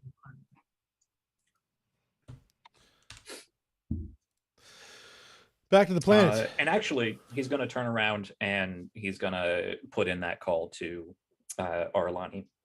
Okay. But we don't need to do that We don't right need to do now that. or if ever. Yeah. You know what I'm going to say anyway. Yes. Yep. We all do. All right. So we cut the camera as Arlani comes up on camera, and we go back to the planet. Tong and I missed an entire bullet point here. Okay, so Oh no. no, that's fine. This is where it's supposed to be. You guys are making your way to the west. Do you have a plan? So, what the structure that you're going to? You guys get to an overhanging bluff. You can see the facility from where you are. There's a main entrance that goes into the complex. It is guarded by 2 Romulan sentries, and a lot of looks like biometric stuff, which at the moment appears to be powered down. And whenever a prisoner enters or exits, their numbers are checked against a pad that the guards are using, and then they're sent in or sent out, depending what they were trying to do. As you're looking over the bluff, you can see into the facility's main structure. It's surrounded by a large fence. The structure itself has no windows. It is a big concrete structure. You're guessing it probably goes several stories underground, since it's only 1 story above ground, but it is pretty massive. There are a couple spots where there is like thin plumes of smoke coming out of chimneys, likely to be some kind of like energy station that uses a more primitive technology than what Romulans would normally use, largely probably because the energy scramblers that are here would interfere with a lot of Romulan technology, just like they do for yours. Do you have anything you guys want to do before you start? This is either where you're going to use your uniforms or you're going to sneak in, or both. So I think we're definitely using the uniforms. Unless Oh yeah, for sure. Teketh will say it may be better to wait until after count. Apparently the Romulans get quite upset if count is not quite. Not a bad idea. We should also be aware that they keep track of the prisoners' biometric chips. Maybe we can set up some kind of baffler to fool their sensors. Do you think that's something you could do, Tom? Well, obviously we don't have biometric chips, so I suppose I could try to make something that disrupts that scan, but it would probably just, they'd realize that their scan isn't getting anything. I don't think I can make us biometric chips with, I don't know. Well, I would assume that the biometric chips put out some kind of signal, some maybe RFID signal or something similar. Maybe we can set up a tricorder to do that, to send out a response to the request for information. With the dampeners, would that be feasible? possibly, but at the moment you can take a quick notice and see that the scanners that do the biometric scanning are currently turned off anyways.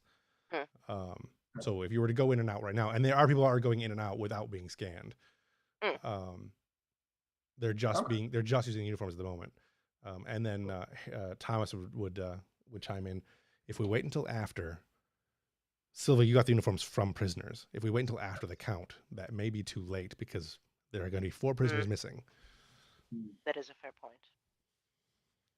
Well, now or never.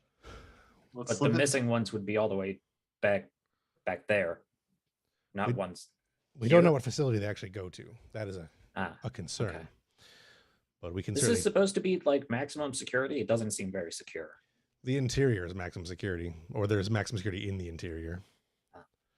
Okay. Quick question. It's easy to get into Probably prison. It's hard to get out. Do you know if there's other Ferengi on this planet? Because all of you could probably blend in fairly well, but the lobes kind of give it away. That's a fair point. I don't know if I could just walk through the front door and be like, I'm supposed to be here. Oh, I'm so sad I'm a prisoner. I don't think that's gonna work. Maybe we should just scale the wall.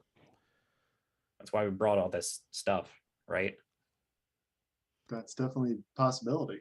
I say we, Teketh and Silva, you two will go in the main entrance and see what you can find. I'll go with Tong. We'll go over the wall and see if we can disable the energy generation. The two of you, pointing to Teketh and that I can do. Teketh and Silva, we're going to need a backup plan to get off this planet. It's a maximum security planet. It's easy to get onto, it's hard to get off of. It's easy to get into these buildings. It's going to be hard to get out of them. I know that Mr. Tong's generous uncle says he'll still be in orbit, but you make a valid point, Silva, that he may not be. Get into the base, see what we can find. We'll split up. If you can find any kind of way off the world, or if you can find our prisoners, and Tong and I will go directly to disabling this energy dampening field if we can. Well, Okay. Sounds like a plan. All right. The group splits. Let's go with Silva and Teketh first. You guys make your way down to you've got your uniforms on, your prison uniforms on, and you head up to the guards, who don't seem to particularly pay a whole lot of attention to the two of you. Real quick, Yeah. just before we arrive to the guards, Silva's going to take a shot at Teketh, and she's going to say, just act like a Vulcan. You're very good at that. indeed I am. Go Oh, ahead. the entirety of Starfleet. You arrive. One little Ferengi. So one little Ferengi. You guys reach the guards, and as you get close, they gesture for you to stop, and names and IDs. And then the other guy's like, just turn around. And they quickly scan something, the numbers in your back, and look at the data that they've got in their hand. And two out, two in. This one's actually from the northern province. What are you doing here? Points to Teketh. They said something about the northern building was being renovated. I don't. The Romulans told me to come. I go where I'm told to, lest they become upset. Logical as always, go inside. And they don't do much else. They let the two of you in. You head up to the main. You're in the main courtyard area. There's a main structure building. And there are a lot of outbuildings. The outbuildings are clearly the lower security sections of the building. The main building is much higher security. You can see the locking mechanisms and everything else. Real quick, can you have him just say what her name is supposed to be? Silva's, the person she's pretending to be. Give me 1 second. Do they care about names? You're prisoner 136C792. Fair. Yeah. When he says that, she'll look back at him. She'll say, "Family name." Nice. All right. The two of you managed to make it in past the guards, past the gate. Tong and Harris make their way towards, or not Harris, Thomas. Harris is a different guy. Make their way towards the back of the facility. Big situation here. Oh no. Yeah. Click and click. The complication. Yeah. The complication will come in another form.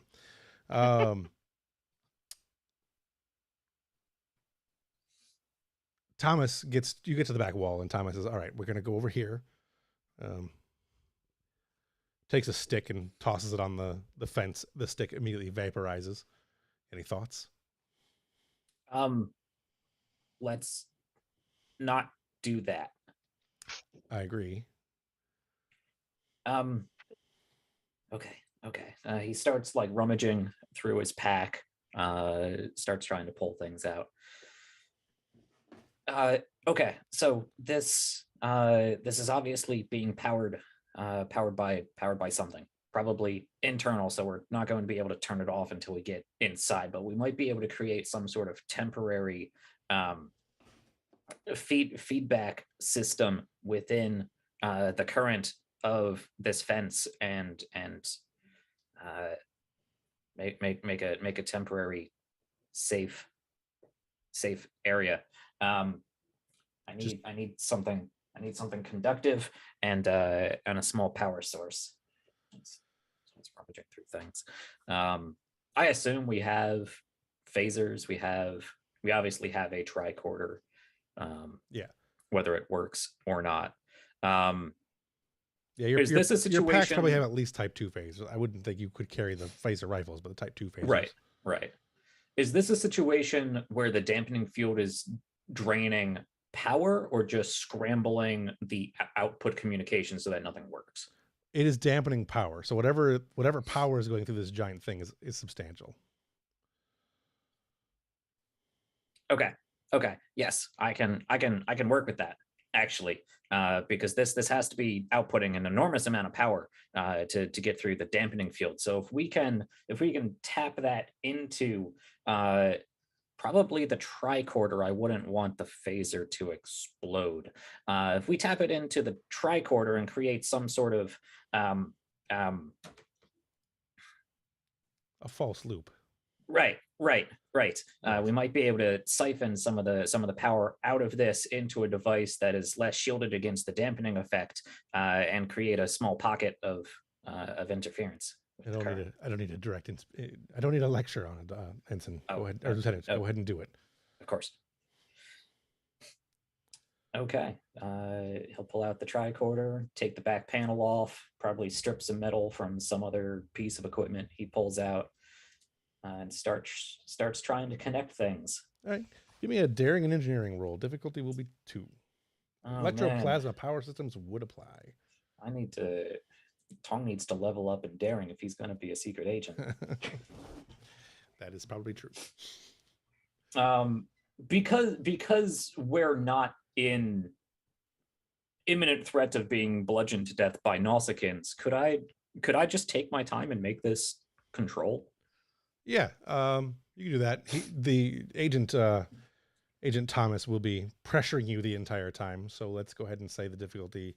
Let's go ahead and say the threat range was up by 1. Okay. It's complication range 2. I have my focus. What's the difficulty here? Difficulty is 3 because of the amount of, just because you're dealing with so much power and. Yeah. Okay. I don't have a fancy talent or anything that lets me do. No. Okay. Yeah, I'm gonna use one of those momentum. Okay. Let's see how this goes. Oh, nice! Holy crap, Tong! That's a Tong roll. So that is all right. That is 5 successes. 5 successes up for Hell Tong. yeah, That buddy. is 3 completed. 3 was the difficulty, so you've got 2 additional momentum. Do you want to do anything with that momentum right now, or do you want to store it?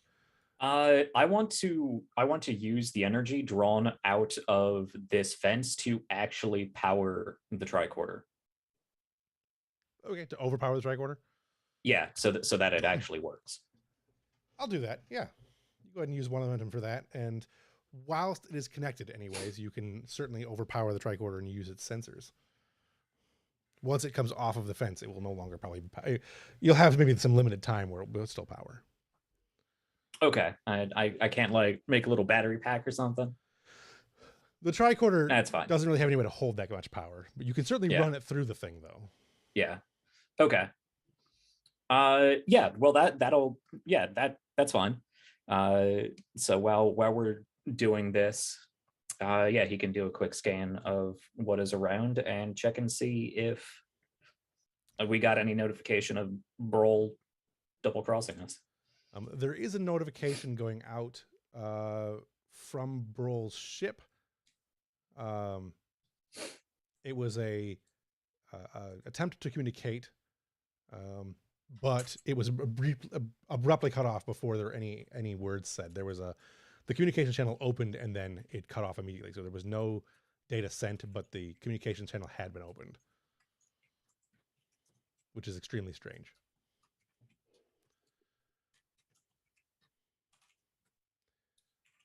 Okay. You also have the ability to scan scan the facility if you need to, or scan whatever you want to scan, because you have the tricorder. It is functional at the moment. Yeah. Let's see what we're working with. Let's do a scan of the area. Give me a quick science and control. Okay. Difficulty will be 0 because of the tricorder and all of its redundant systems, being that how it's actually functioning at all this. All right. 2 successes. 2 successes. You have 2 momentum. You can ask 2 questions. There are a number of life signs. There are definitely some security systems. You can see where the since Thomas's first thing was find out where this energy source is coming from. It is coming from the 3rd floor underground. You can find it, no problem. That's free. You have 2 questions you want to ask. You get a quick layout of the building too. Okay. Just taking some notes.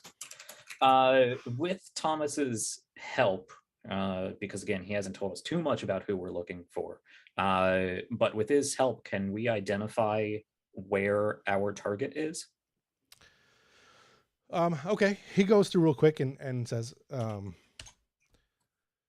well, there are no Romulan females in this facility. However, there's a Romulan male and a Klingon male on level 6.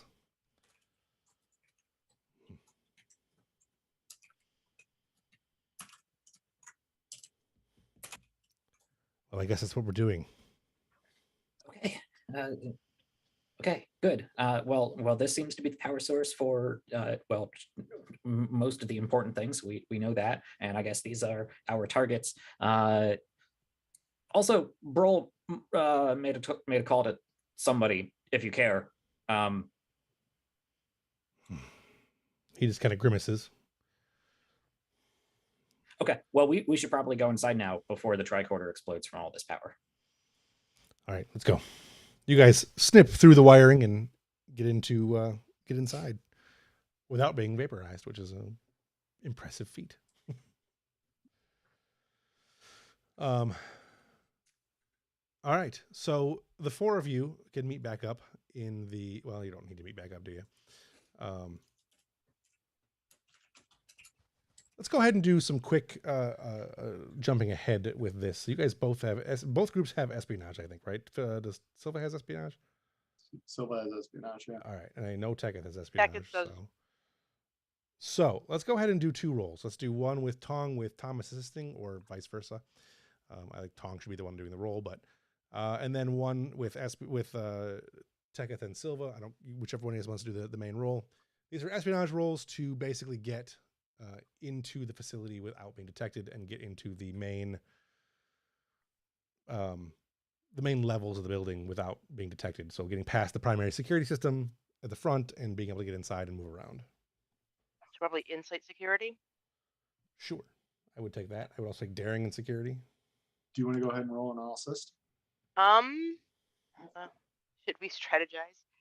My insight's phenomenal. My security. So Tong, you're gonna make your primary roll first, then I'll have while they're figuring out what they want to roll, Tong, you can make the roll, and then I will have the agent assist. Are all of us together, or are we operating as 2 teams? You're currently still operating as 2 teams. Okay. Sorry.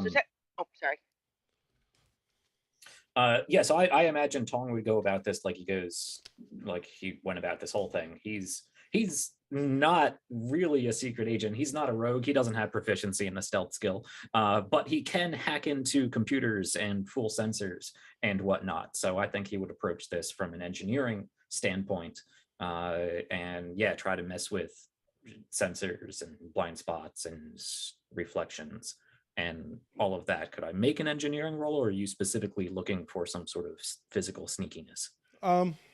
I could do engineering. That would work if you could. Because you have the espionage skill, I would allow that. The espionage focus, I would allow that. I do not Oh, you have an don't, do you? espionage focus. No. Mm-mm. Mm. You do have a value, though. Yes. So Secret Agent Tom. So yeah, I'll still allow it. I'll just raise the difficulty by 1. Okay. Yeah, so I would say with the scan of the facility that we just got, instead of doing the rogue thing and just trying to stick to the shadows, I think he could actually like look at the map of the facility and find where the best place is to go, see where different sensors are so that they could move around them, and maybe tap into them, maybe use what's remaining of the tricorder to send out some sort of confusing signal. Sure. Okay. I'm going to hamper myself here and say this is definitely a daring engineering roll. Okay. Okay, normal complication range. Yes, and I unfortunately rolled a 19, so I did not help at all. Awesome. What's the difficulty? Difficulty would be 3 because I raised it by 1. Oh no. Okay. Yeah, we're gonna need another die there. I don't know if I want to blow my value on this just yet.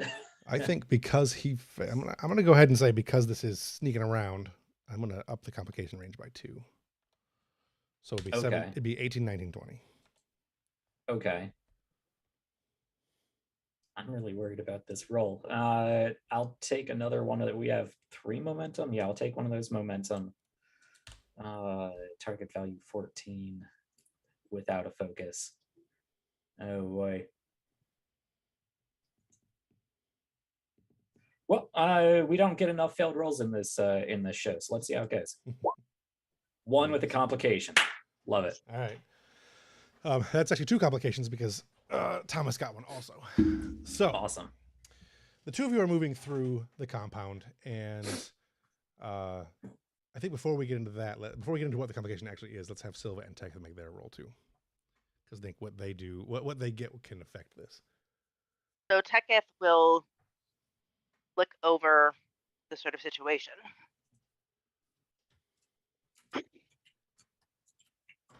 I am not as familiar with security systems as I am with computer systems.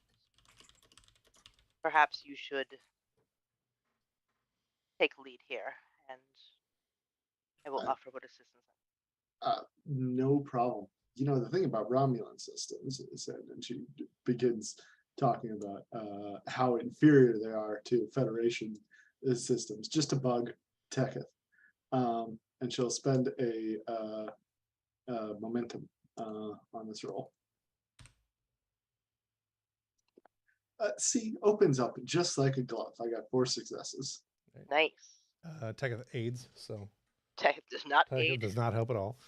Teketh looks on very interested and offers nothing useful to the conversation. Just raises an eyebrow.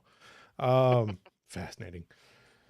I assume you wanted the 2 momentum to go to the pool for the moment, since there's not a whole lot else you can do at the moment. But remote, note that you do have 2 momentum there if you want to do, if you have any find information stuff you want to do with it. With that though, Tong and Agent Thomas are making your way through. You've gotten through the first layer of security, but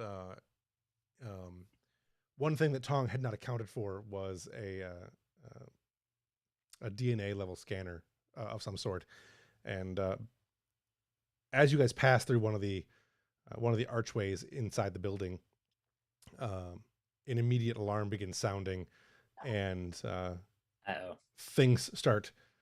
You hear large locks clicking and sounding. You also, the 2, Teketh and Silva, can also hear this, and there are a number of jackbooted foot stomps heading your way. Agent Thomas pushes you into the room and then pulls out his phaser and steps to the side, powers it up. You can see him powering it up pretty much as far as it'll go. We haven't got the power dampeners offline. This will have to do. Go get the power dampeners offline. At which point, some green disruptor blasts begin shooting past you. You can either stay and fight, or you can run down the corridor where you are at, which is near the stairwells to go down.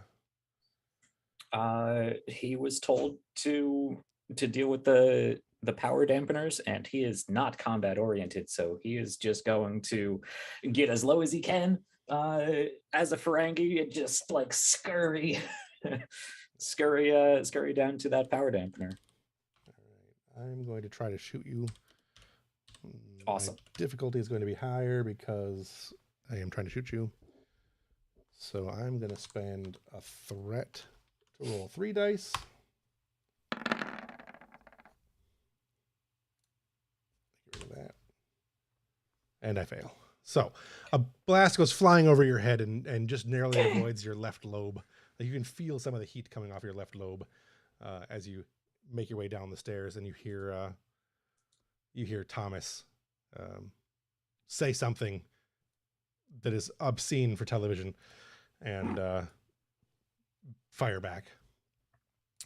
Teketh and Silva, the alarms are going off. You can see in the far distance there's a number of doors that have opened from what looks like a barracks area, and there are a number of Romulans who are in some kind of armor heading towards the back of the structure. Away from you. Is there somewhere that we can duck out of the way and not be seen? Sure. There's a couple rooms. You got one that says marked lower level access, and one that is administration.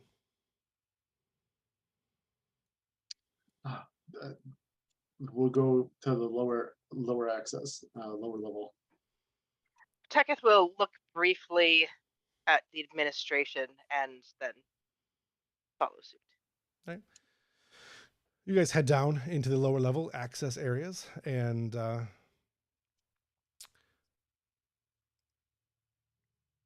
the alarms are sounding. You guys are heading down that way. Tong, you are also heading down that direction, but at the other end of the building.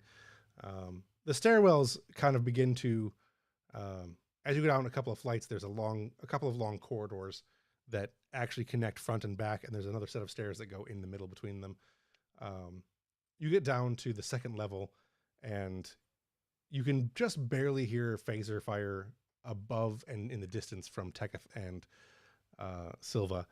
And you see, as you make it down to the bottom of the stairs, you see an exhausted Ferengi slam himself against the far wall of the staircase. The stair well is the word I'm looking for. Probably like 200 feet down from where you are, at the other end of the building. Tong is in his black outfit, his black turtleneck slammed into the wall. I think Silva has the phaser pointed at him for a moment, and then she's like, "Tong!" Silva, yes, good. Things went bad. Ferengi DNA is very difficult to turn into Romulan DNA for scanners, and so we should probably deal with all of this.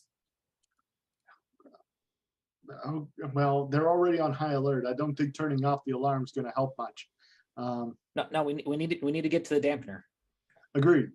Where is the dampener? Fortunately, I have it right here. We need to go down this hallway, make another left. There's right after that, and here. I'll take point. Teketh, you watch his back, and if we run into anybody, I'll divert them. You two continue on. Very well. All right. You guys make your way down the stairwell, and as you are making your way through, I want to jump back to the ship real quick. Aboard ship, what is Ambrose presently doing? You've had your conversation with the Admiralty, and it's getting late on the ship. So, are you still on duty, doing anything else, or where would you be at this particular point in time? Having had a long day. Maybe having Yes. a conversation with either Amathi or either of Kendall's characters. Yeah, Kendall, I really want to get you into You're the good. game. You're I good. just, You're good. You're good. Continue the narrative. I'm fine. I like listening. I do have stuff for you at the very end, if nothing else. I'm good. Yeah, Ambrose has had a long day. He knew this was coming. He's probably spent most of his day like trying to tail what Harris was doing. And then there was that meeting. And then there was the call to Aralani, which I imagine took a while. It Wow. wasn't just like a 5 minutes, hey bro, how you doing? Don't be mean to my girl. No, this was probably like a 2-hour conversation with multiple admirals coming on and all kinds of stuff. Like he's pulling strings because he Right. knows people. He's pulling strings. He's putting on different political pressures. Flexing all of the many medals that he has. I mean, I think really he would just go to. I think he would just go to his quarters. I mean, I know it's not very exciting. It doesn't tie anyone else in unless anyone has anything they want to do. I got something. I mean, feel free to come to him. But I think after all this, he's just going to go. He's going to go to his room. He's going to put on some classic Bajoran orchestral music, and he's just going to.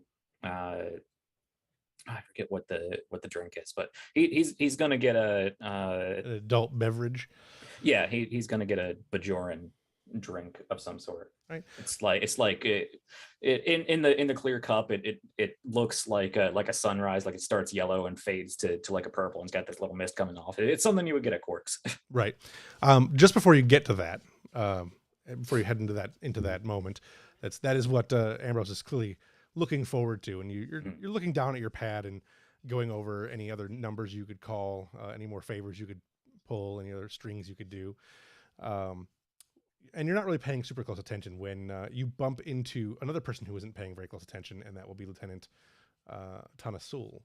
And you guys can have a little conversation real quick here, but I'm going to cut it off after a second. So,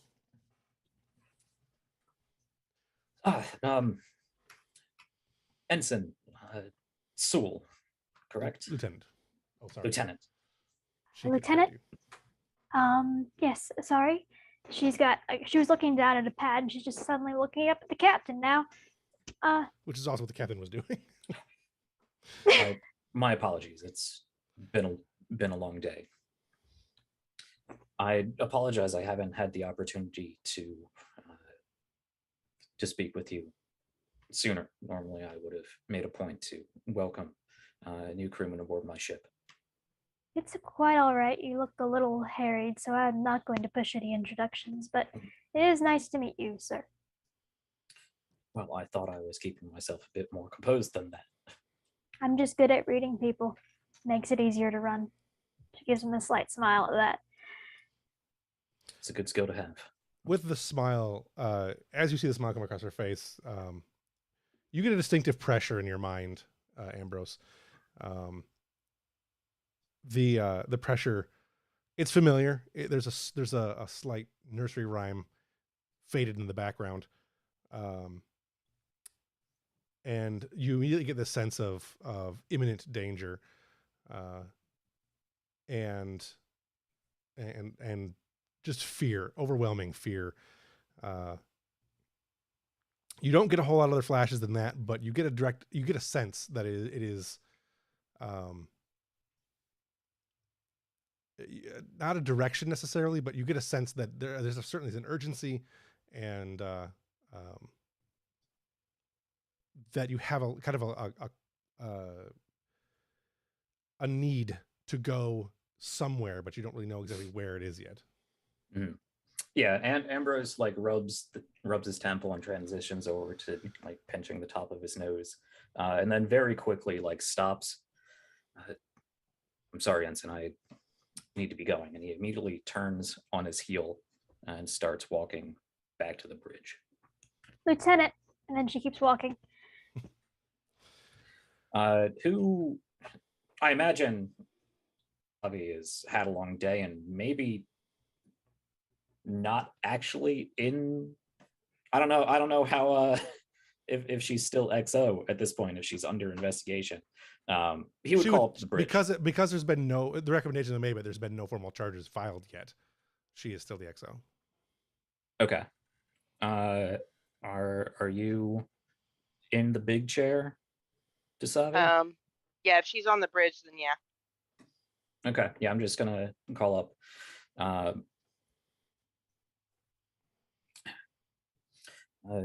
Dasavi, yellow alert. I'll be there in a few minutes. Acknowledged. The ship promptly goes to yellow alert. Yep. All right. Back on the planet, the three of you are making your way down towards the energy dampening machinery area. As you guys come down the corridor, you come around the corner and you see there are a number of guards. There are 4 guards currently standing in front of a large secure door that is clearly the entrance to where the energy dampening systems controls would be. Let's go for initiative. You guys can go first. You do have phasers. They do work. You don't get a number. You do get a limited number of shots on them, but I'm going to say it's 10 to the moment until the power dampener is down. Okay. Okay. So we don't miss a lot. So basically, we turn the corner. They're there, and we're immediately in a fight. Yeah. Yes, but you guys have the initiative. Gotcha. Okay. Because they're not expecting necessarily, but you guys get the first initiative. I think so poorly. So we alternate, I believe. Yeah, so it's just you guys decide who goes first, and then from there I'll go ahead and go first.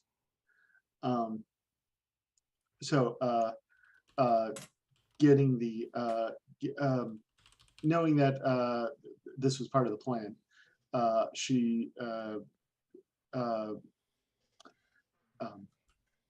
Silva is going to hide behind something and do a wide beam stun on them. She has so I'm going to set the phaser to area.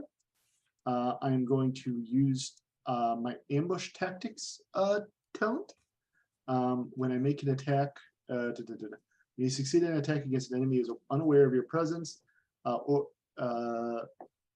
add to the amount of stress the attack inflicts. Let me just double check what area does. You basically you can hit an additional target for each something you roll, I think. Yeah. Okay. Well, I will go ahead and roll to attack.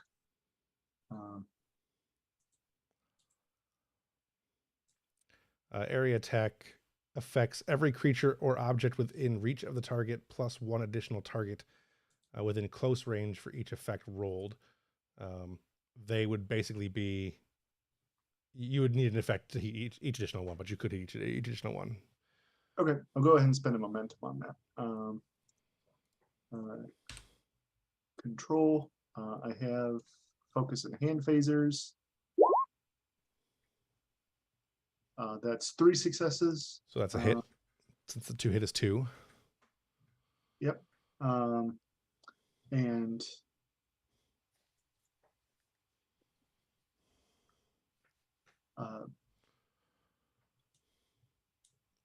the damage on that 2 phaser plus my security.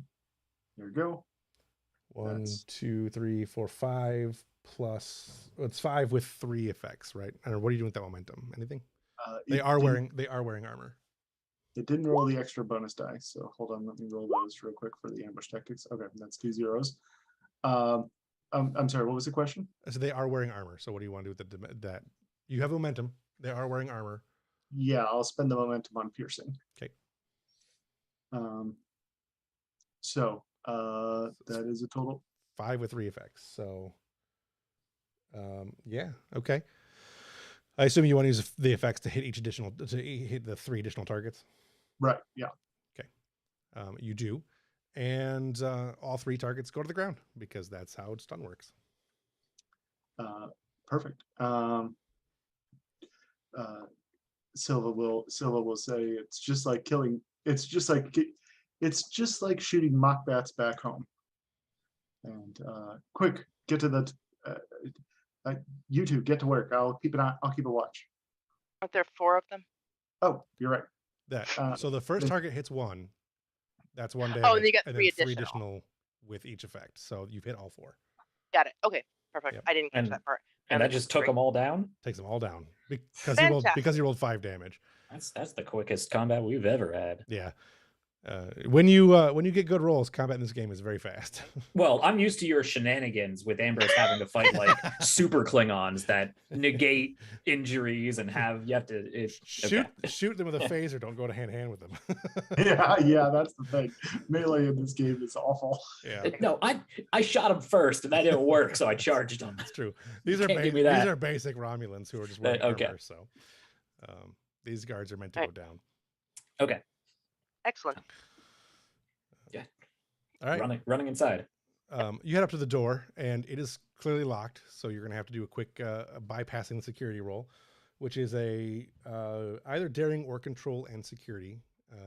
I would also allow engineering with an increased difficulty. Can I just turn around, look down, and take a key card off of the? Yeah, I'll allow it. Sure. I'd like he goes over to the panel, he takes out his screwdriver and clicks open the case and go, wait, there's an easier way to do this. I like it. You quickly scan the card, the door slides open, and there's an energy control system in that room. There are also 2 other guards, not guards, but there are 2 other people in that room who are shouting, "Oh dear God!" or whatever it is the Romulans say these days. These days. What are you guys gonna do? It is your actions. Do these people look terrified or on the offense? They're definitely taken aback. They don't have weapons on them that you can see. They are wearing technicians' clothing, so they're probably not security guards. That doesn't mean they're not going to fight. They're just not security guards. They are Romulans. I would like to use my persuasion and convince them to run into my knife quickly. You ran into my knife. Quickly, run into my knife. 10 times.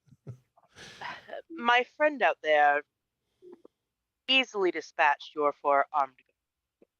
I don't think you really want to test what our weapons can do to this.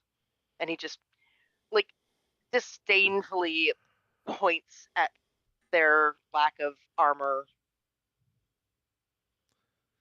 They take a couple of give me a roll. Intimidation. Or whatever it is you got. Persuasion would work. Yeah, so you're making control, or presence and command. I get none of that either. You could argue for present security since you're holding. I have slightly more of that. There. And I convince them with science that we will liquefy their insides with our laser guns. No, that's not going to work. Right. Well, we'll hope my presence focus. Persuasion focus. There we go. Oh, and a complication. Balls. All that. All right. Well, since it's my turn, the complication will result in one of them pulling out a knife, and then charging you. So it's gonna go well. Do that attack roll. Since it's a hand-to-hand combat, you get to make a counter roll. Yes. Okay. What is my counter roll? Well, you technically can only do that if you're wielding melee weapon, but I mean, I'll pistol whip somebody. Yeah. Anything is a melee weapon if you try hard enough. Right. I got a 1 to hit you, which is a failure. So you do still have to. You still do roll. Oh man, what's the roll? We've done hand to hand in a long time. It's daring plus security. Oh, it is a success. General start. Yes, that's correct though. Your roll. So go ahead and make that roll. Attacks.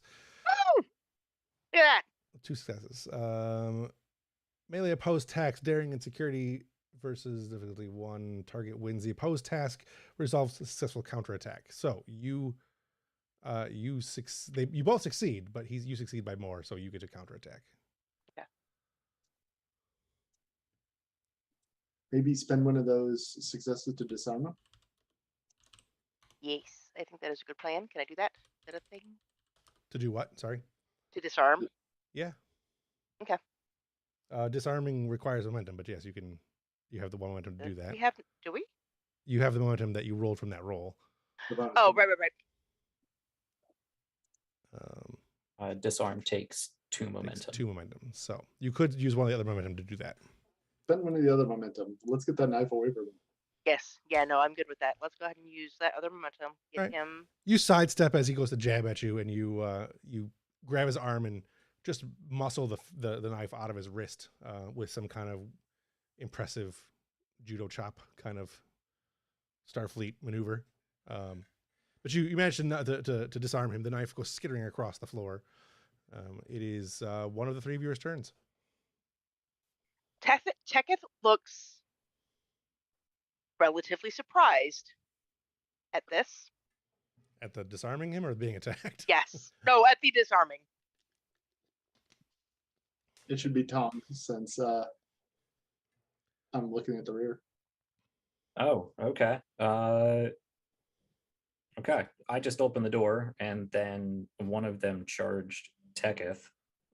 Teketh said some things, and then one of them charged Right. Teketh with a knife, pulling a knife. So Yeah. Okay. But inside there's a whole machine room. There's terminals. That's where we need to be. Yep. But there are people there. Correct. Okay.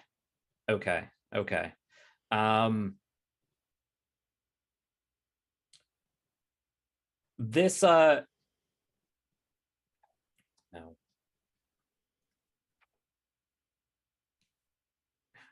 Yeah, I mean, I guess I can just take a shot, because I imagine I can't get past these people to those terminals if we're being assaulted in the doorway.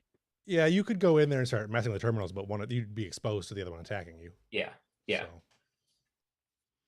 you could phaser one, you could run in, you could punch one, you could hold your action and not do anything. You could shoot the consoles. Yeah, is one of them by a terminal? Yeah. Yeah. Well, we need those terminals. I don't want to just start shooting terminals. That might be the terminal we need. Right. No, I think I would very quickly look back to Silva, who is like down the hallway, looking back. Tong is not a combat character, but I think there's not much else to do. You could start hacking on your turn. Turn off doing what? He could start hacking, doing the roll to complete to turn off the damp. Right. It just exposes him to being attacked. He can do that, but you're going to be exposed to being attacked anyway. Pretty much. I say go for it.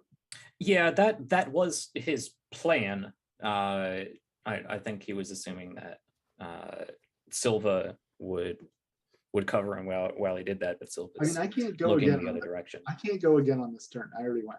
Yeah. So we've all already went. No, I mean, this is your turn. This is your first turn. No, my first turn was opening the door. Well, I assumed that we were basically starting the whole round over again with these Yeah. characters. Okay. So the first round would have gone to the Romulan. Well, All right. the door opening and the Romulan attacking is basically the first turn and a half. So Okay. Yeah, if that guy's been disarmed, if the other one hasn't pulled out a weapon, yeah, I think Tong is it's more interesting this way anyway.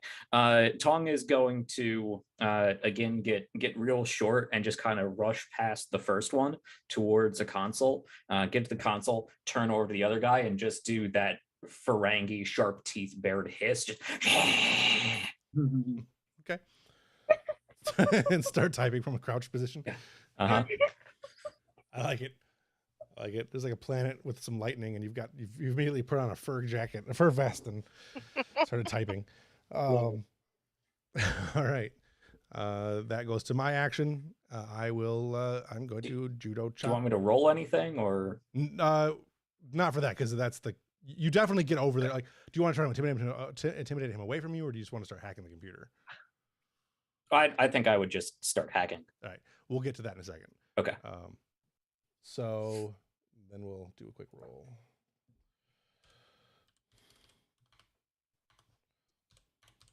I needed to create some NPCs that I could just click buttons and roll, but I did not do that. Whoops.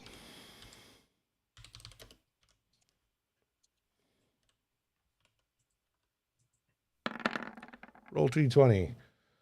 One of them leaps at you, and he tries to grab you away from the machine. I got one success. You go ahead and try to counter that real quick. This is on Tong? Yeah. Okay. Oh, boy. Fitness. What is it again? I know I just said Fitness security. It is it fitness or is it daring security? Fitness, Oh, sorry, I rolled daring security. It's fitness if you're unarmed. Yeah, melee is daring and security. They don't really get into beyond that. There's range and there's melee, so it's a melee attack. So it's daring and security. Okay. I think. Yeah, I'm not. I think in the Klingon book they do change it, but I'm not sure. Daring security. Yeah, because there's not a lot that you actually use fitness for. The But thing It affects your damage. Yeah. Okay. Daring security. That's not great, but we'll do it. No complication, regular difficulty. Target value of 11. Awesome. Nice. No successes and a complication. The Romulan grabs you and kind of pushes you to the side. You've hit a couple of the buttons. You've basically bypassed the first level of security, but he pushes you back. And what's a good complication? He pushes you back, and then I get to roll to strike. So, what's damage on a melee? It's two 2 plus fitness, right? Yeah, it was. I don't believe it has like. It's just security plus 1. Oh, okay, yeah. I think you're right. It's not tied to fitness. I'm not sure what you. I don't know where I got that from either. I think the thing is with the attribute rolls is they're very fluid, so you could make the argument for fitness. Yeah. Regardless, but yeah. 1, 2 damage is all he does. So, with the complication, he does 2, and then he's now standing between you and the sensor, the machine, and he pushes a lock button, so it is now locked. The terminal is secured. You did manage to get in a little bit, so you can do what you need to do, but now you have to get past that security lock. So I will. Are we back to me? We're back to the players, so it's either you or Teketh can go. Teketh, if you want to go, you're welcome to. If not, I can come in and guns blazing. Why don't you? No, it should be just you, because Teketh was essentially top of round. Yeah, if we started the fine. Yeah. So Silva will yell, Tom, and fire her phaser at the back of the Romulan.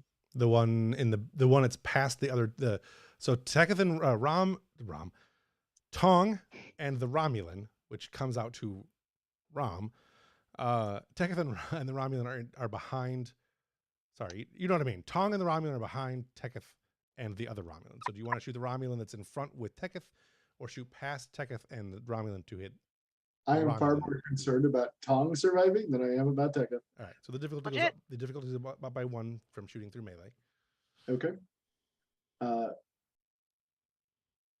I will spend a momentum. Although it really should be complication goes up by 1, but whatever. I mean, could use the cover rules, which have an effect-based thing, but it's up to you. Well, cover is a roll against damage, basically. Yeah. But I spent a momentum. I got 2 successes, which is not enough. Is not enough. If the difficulty is higher. Let's see. So let's do the what does that roll there? We'll do it as the other thing is higher. The whatnot. The complication. So what is that number that you actually rolled there? I can't see it. The 0. 19. 19? It goes Alright. up. So it goes up by 1. So that would be a complication. It does hit the Romulan. Go ahead and roll damage. Okay. Does it hit Tong too? That's exciting. Possibly. I was thinking it was going to hit the console behind and have some sparks go flying. Okay. So So that's... Go ahead. I believe technically I still have it set to area since I forgot to switch it over. So it might hit everybody. That's usually declarative at the start of the session, but it does at the start of the attack. But either way, that's 5 to hit.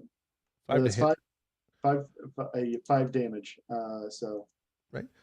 That Romulan goes down, and as he goes down, the phaser blast continues a little bit longer than normal and hits the console behind it, blowing it up and showering sparks everywhere.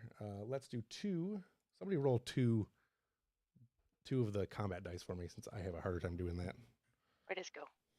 Challenge dice? Challenge dice, yeah. Just roll 2, and that's how much damage Tong will take from the flying sparks and debris. 3. Get it? So Tong, you are covered in sparks and debris as some well-placed rocks come flying out of the console and smash you. So you'll take 3 stress. Tong's not looking good. Oh boy. All right, that brings us back to both Romulans have gone. Everyone else has gone, right? So top of the round is the players. Anyone of you else wants to go? Won't be me. Somebody else go. The Romulan that was in front of me, between me and the console, is stunned. He's down? Yes. Okay. Well, Tong has taken a lot of damage out of his total of 9 stress available. So he's a little stunned right now. But his intention would be to stand up and try to get back to work, though the console's been exploded. Starfleet consoles, the Federation, or Star Trek consoles, they always work afterwards. They just don't work real well. Okay. Go ahead and Just have to move the console rocks out of the way. Yeah, just move the rocks out of the way and slap it a couple times, and the lights behind it come back on. There's a guy with a flashlight moving around underneath it. Go ahead and give me a roll to bypass the security and start doing your work. I'm gonna because of the way the situation worked out last time.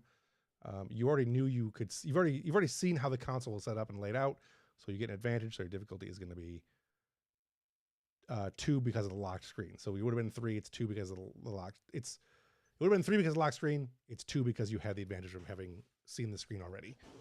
So okay.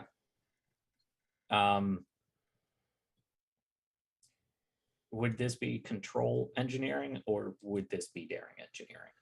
Depends on how much time you want to take doing it. If you want to make it fast, really fast, you can do daring. If you want to take a little bit more time and focus on it, then I could say control would work. You know what? It's the worst roll of the 2, but I think daring makes more sense. So Tong is going to like heavy-handedly grab the side of the console and pull himself up with a grunt. You see he's got a burn on the side of his cheek from where the console exploded, a little trickle of blood coming down from that tattoo on his forehead. He's a little stunned, and he wobbles a bit as he stands up and gets to the console and tries to focus.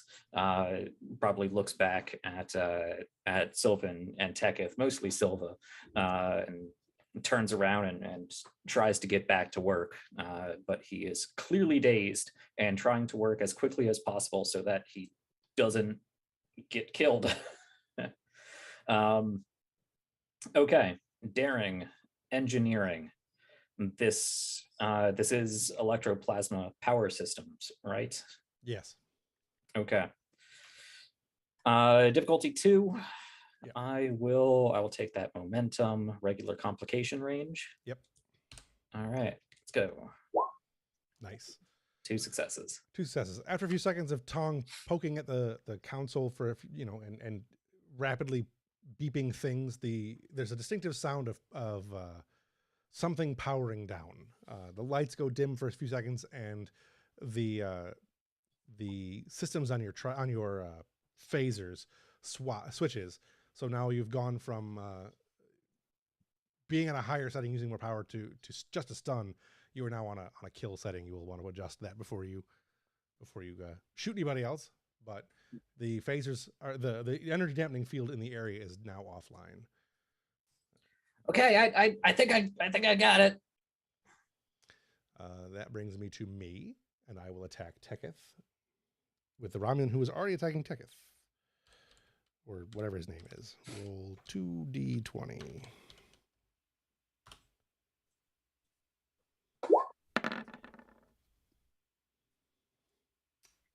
And I got 1 success. As did I. All right, so he hits. Let's see.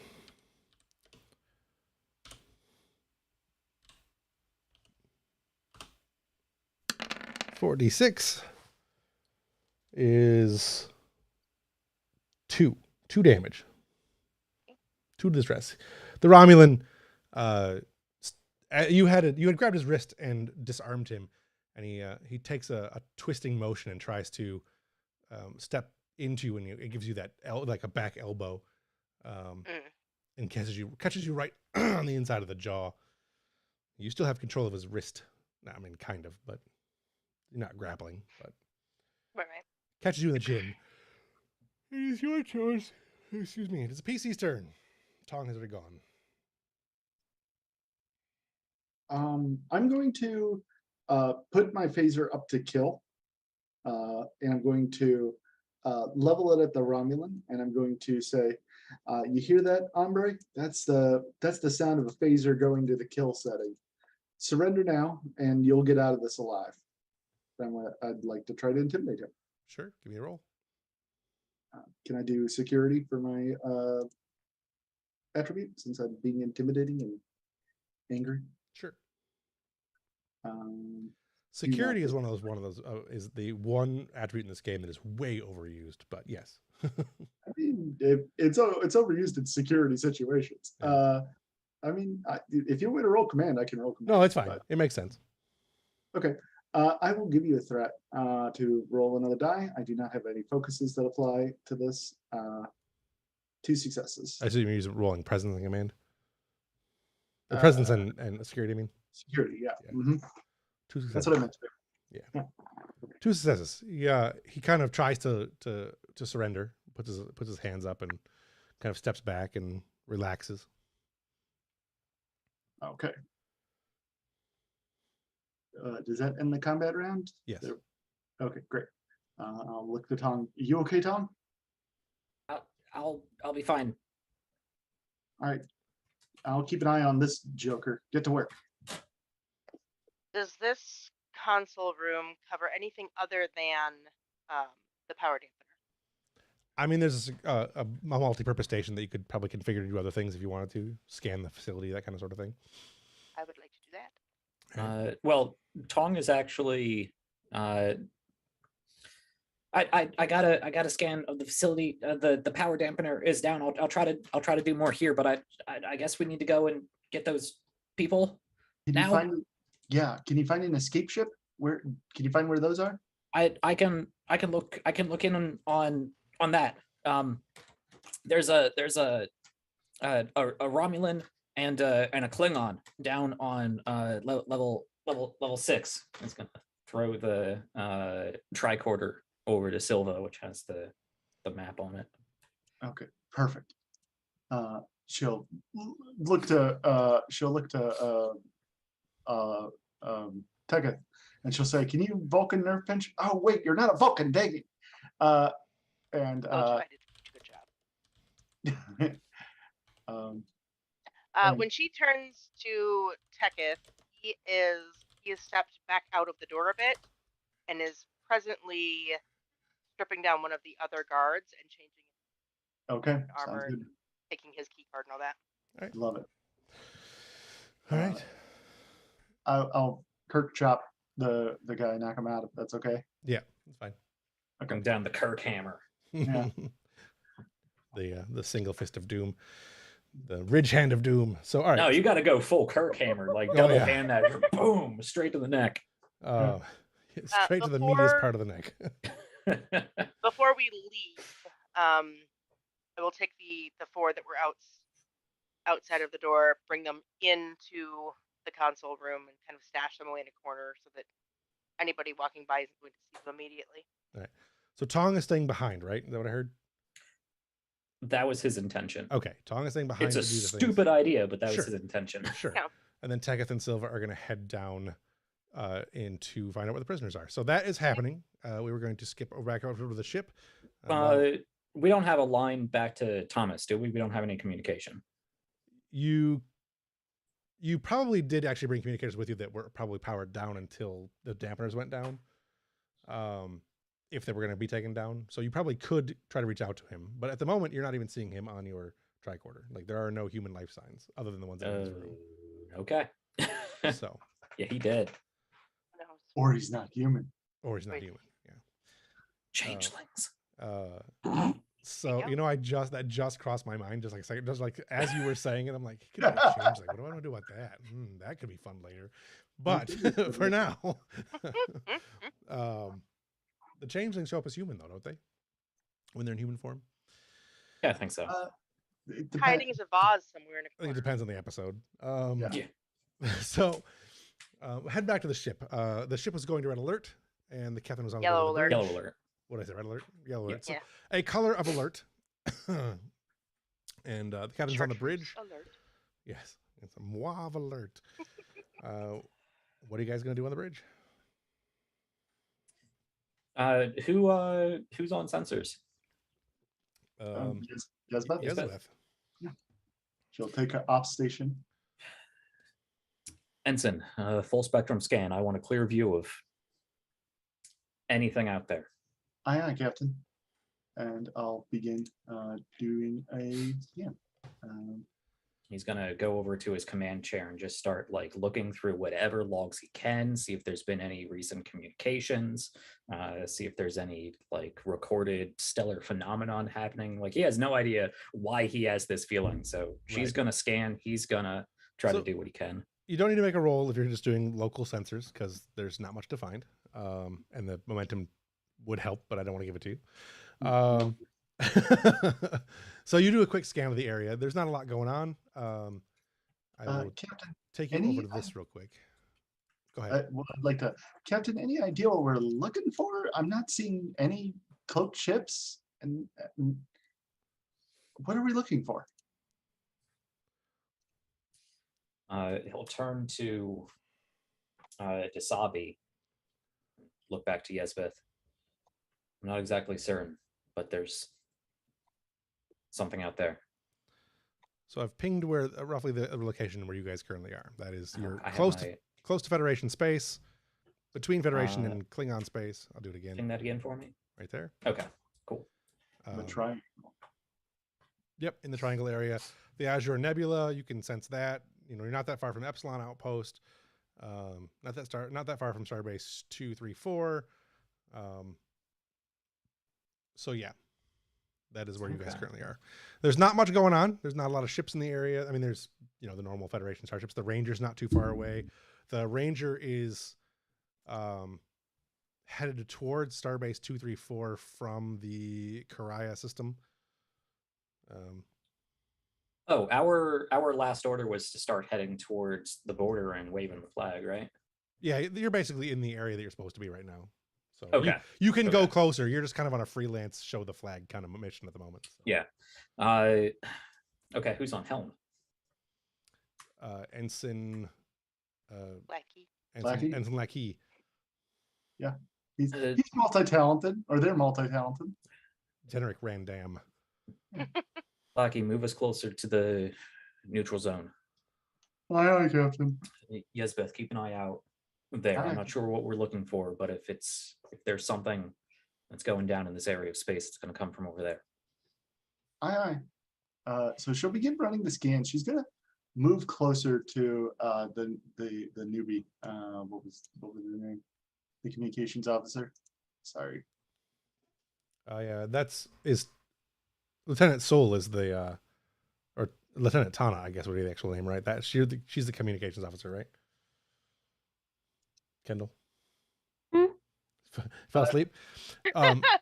Yeah, we haven't had much. Which one was your communications officer? It was Yeah, Tanasu. Tana. Yeah, so you'd probably be on the bridge, Mhm. since communications, and I believe that Yezebeth was leaning in. Yeah, I'm gonna lean in and I'm gonna go. Do you have any idea what the captain's on about? I'm not detecting any ships. Nothing. Not even sure what I'm looking for. To look over to the captain. What are we looking for? That's how you communicate. That's a way. Trouble, Lieutenant. We're looking for trouble. Do we have any other parameters? No. Cloak ships, spatial disturbances. Keep an eye out on communication spectrum. Okay. Yeah, Look but back over. Yes, Beth kind of shrugged. Elizabeth will share that shrug. Davi will reach out telepathically and see if she can. I was just going to say, Dasavi senses from Ambrose almost a level of embarrassment of not really being able to answer that question because he's not used to. I mean, there's a difference between playing a hunch and Right. the voice in my head told me things might happen. So he's a little bit embarrassed that he can't give a better answer, but he is like actually he's in Ambrose mode. He's in war mode. Like it's that thin line between fear and I need to kick someone's ass. You get probably a passing, like a fleeting, this is odd, but I trust you, so I'm going to roll with it, feeling from her as she extends her senses out to see what she can pick up. Okay. Is there anything that Tana picks up from the communications array and all? Go ahead and give me between you and Yezebeth, go ahead and give me a roll for sensors and communications detection stuff. Like, so I'll say Yezebeth can make the main roll, and then Tana can make the assist on that roll, which means you'd be rolling a single die. And then Yezebeth is making the primary roll. And the ship will assist, which I need to figure out where the ship's at. Here we go. Ship. I feel like it's insight rather than reason, just because I'm not even sure what I'm looking for. Sure. Sensors focus black. Sure. Okay. And what am I rolling? Probably you could do insight and science, or con. No, it's not con. That's not. I would think communications would be under science. It's technically under engineering, but Is it? Yeah. I can go engineering. Engineering's fine. Cool. Europa assists. You assist. So you got what? 2. Brian, you got 3. Yep. So and then 2 more. So that's 5. Difficulty is 2. So you have 3 momentum. Okay. What you detect. Let me go back to the main screen there. What you detect. There's a great deal of comm chatter. It's encrypted primarily, coming from a number of sources. There is an encrypted transmission coming from the Ranger heading back to Starbase 234. Probably not a big deal there. You're also detecting near the Karaya system. There is a number of secure transmissions coming from Romulans, coming from Romulan warships. You are detecting 6 Romulan warbirds in that sector. That system is not technically in Romulan space, but it's also not in Federation space. So having 6 warbirds in that space is abnormal, to say the least. in the neutral zone. It is in what would have been the neutral zone prior to the current treaty, the current That's quo. yeah, the current pact. So it is in contested, quote unquote, contested territory at the moment. So, but it is near the it is in the neutral zone area. Yes. Cool.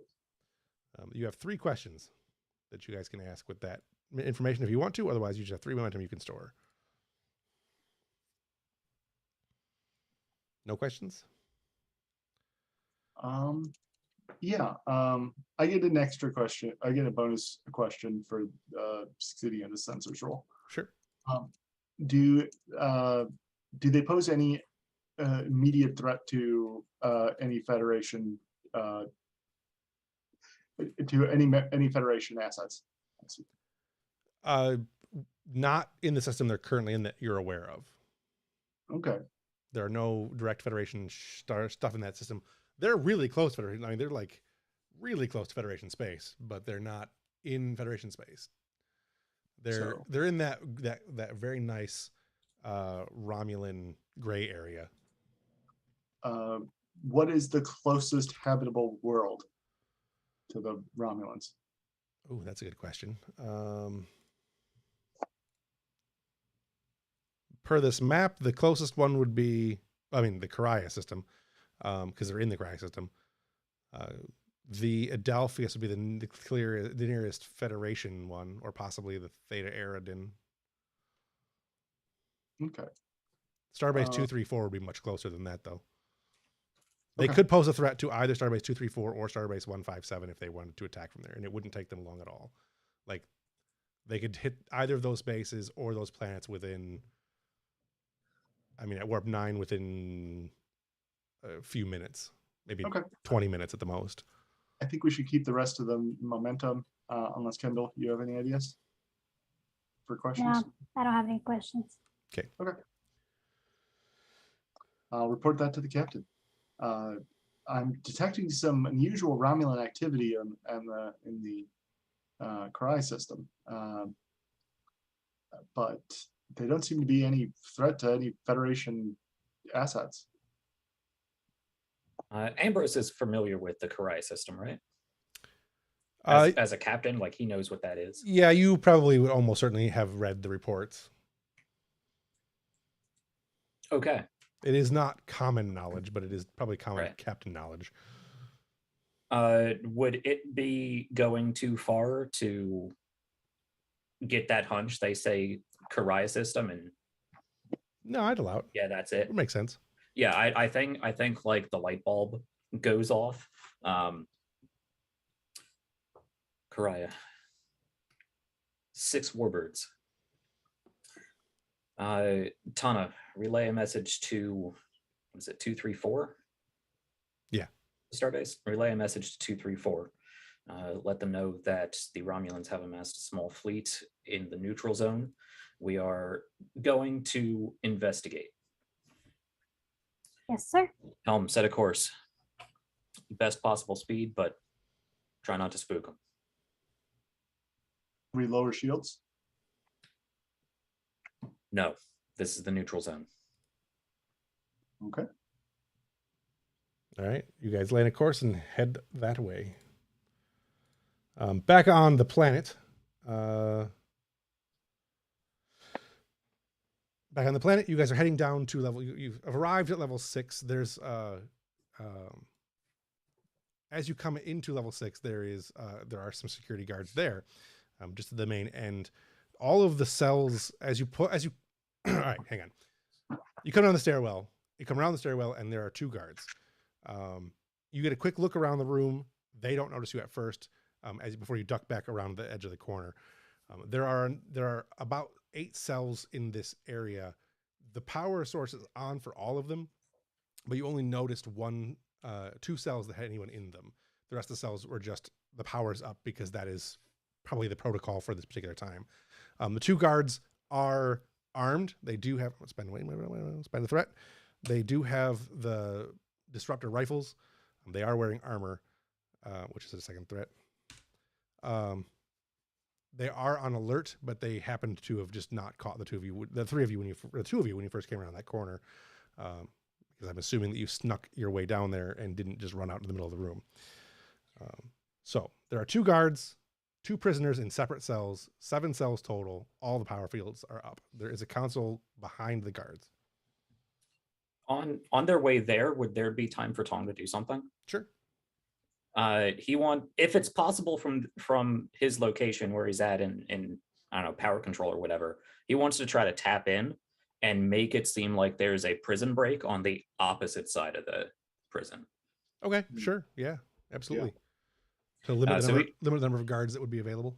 Yeah, he wants to trip alarms. He wants to redirect communications traffic. He wants to make it seem like there's something big going over there. Don't worry, everything's fine over here. Right. Yeah, absolutely. I don't think you need to roll for that.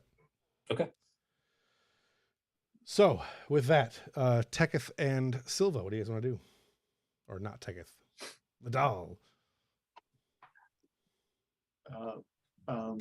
I think so. The guards go to respond to that. No, they're not leaving the room. There are no reinforcements coming now. Right. Oh, okay. I suppose we should take out the guards. I'll take the one on the left. You take the one on the right. Sure. All right. Silva steps around the corner, and you get to roll first. Okay. I will go ahead and I'll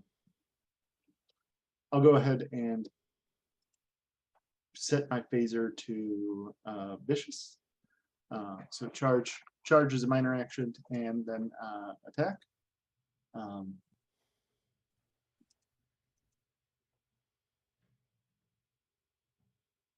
Okay. Oh, you know what? Actually, I set it to piercing. It's charge. You can decide what you want to do with it afterwards, as far as I'm concerned. Okay. I'll spend a momentum as well. That's 4 successes. All right. That hits with 2 momentum. Okay, great.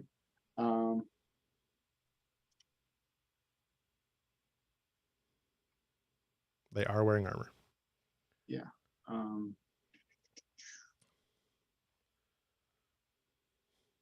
will do piercing. I'm ambushing them, so I get 2 extra bonus die. Whoop, ignore that second roll. There we go. There's that correct second roll. So 9 damage with 3 effects. 3 effects. Yeah. You know what? I'll do area on that. Okay. Area rather than piercing. You know what? No, I'm specifically not going to do area because I want to see if Teketh will actually shoot a Romulan. Gotcha. No, I'm legitimately trying to tell if he would. Right. So I think she'll just use piercing on that. All right. That Romulan goes down. You have 2 momentum from that if you want to keep it, and you guys can, or you can use that to, what is the thing? Retain advantage. Is that what it's called? Retain the initiative. Yeah. Retain the initiative. That's a good idea. We'll retain the initiative. So you Teketh can go ahead and go. All right. So Teketh, you can go before the Romulan has a chance to counter. Great. Shoot Silva in the back of the neck. Do my best. This is also daring security. Yeah. Okay. I will also. Is this an accurate? However many. You kindly stop. However many momentum we have. It is control security to shoot a phaser, actually. Oh, maybe that's better. Yeah, maybe. We actually have 6 momentum down here. No, you have 2 momentum. Those are threat. The red ones are Those threat. are The gold ones are momentum. Yeah, either on the other side. You can't see them. They're hidden. There we go. I found them. My character sheet is over to the right. Yeah. That's fine. Okay. I will spend one of those momentum to also roll another die. Okay. Hey, look at that. 2. That hits. So roll damage. All right. Forgot to specify ahead of time who's in charge. So 3 with 2 threat, or not threat, effects. So 3 damage. The Romulan does not go down because he only takes 1 damage because of the resistance of 2 for the armor. Right. So he takes one stress and then levels his disruptor at you. It is not set to stun. Well, shit. Which I will burn another threat for that. So. And because I forgot to charge ahead of time, the effects are. Yeah, you got to choose charge first. Yeah. So that is me rolling to hit. 2d20. I've already spent enough moment threat to actually put you in this position of doom. Oh, I think I missed. I missed.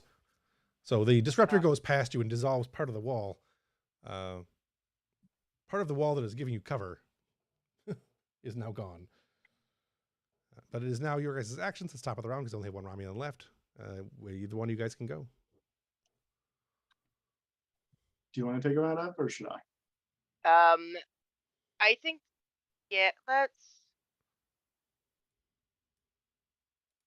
I don't mind you getting another whack at him if you want. If you don't take him out, though, he'll get another whack at you. So right, precisely.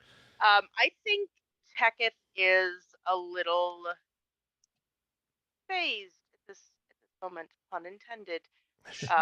He is just sort of like watched the ugly green energy shoot just past his face and is staring slightly aghast at what is left of the wall.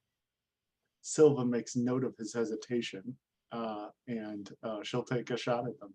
It's probably fairly apparent that it's not hesitation; it is fear. Yeah, it's a total fear response, but she can take it how she wants. Yeah, interpret however she wishes. Yeah. I'll charge. That's 2 successes. Yeah.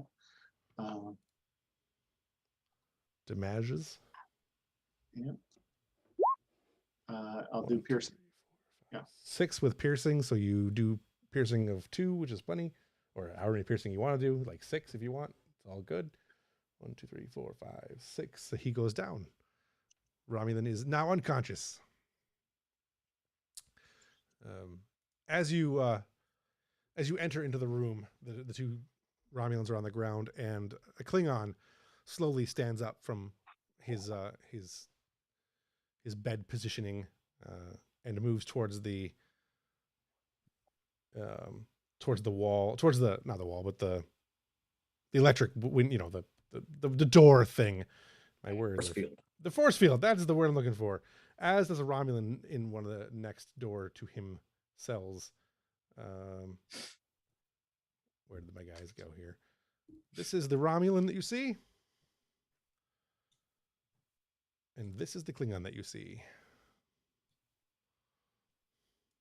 And on that, since it's 10:30, we'll try to come back next week. Okay. Is that actually Worf? It's actually Worf. Interesting. And that is actually Mendek. Who was Mendek? He was the Romulan from the episode where, I think it was Data's Day is the episode. He's the one who takes the Vulcan, quote unquote, Vulcan ambassador who was killed in a transporter accident and turns out to be a Romulan spy. Oh, okay. But not one we haven't encountered. You guys have never encountered him. He is a series character, not a character you guys have. You guys haven't really dealt with that many Romulans. No. I thought it might be one of Not from lack of trying. Yeah. Yeah. So yeah, all right. On that note, we will try to return next week. I will make my effort to come home early and do the things so we can play next week. So let's go ahead and do our wrap up. What moment stands out most to you this evening? It's good to get some combat. I liked it. I enjoyed it. I had fun.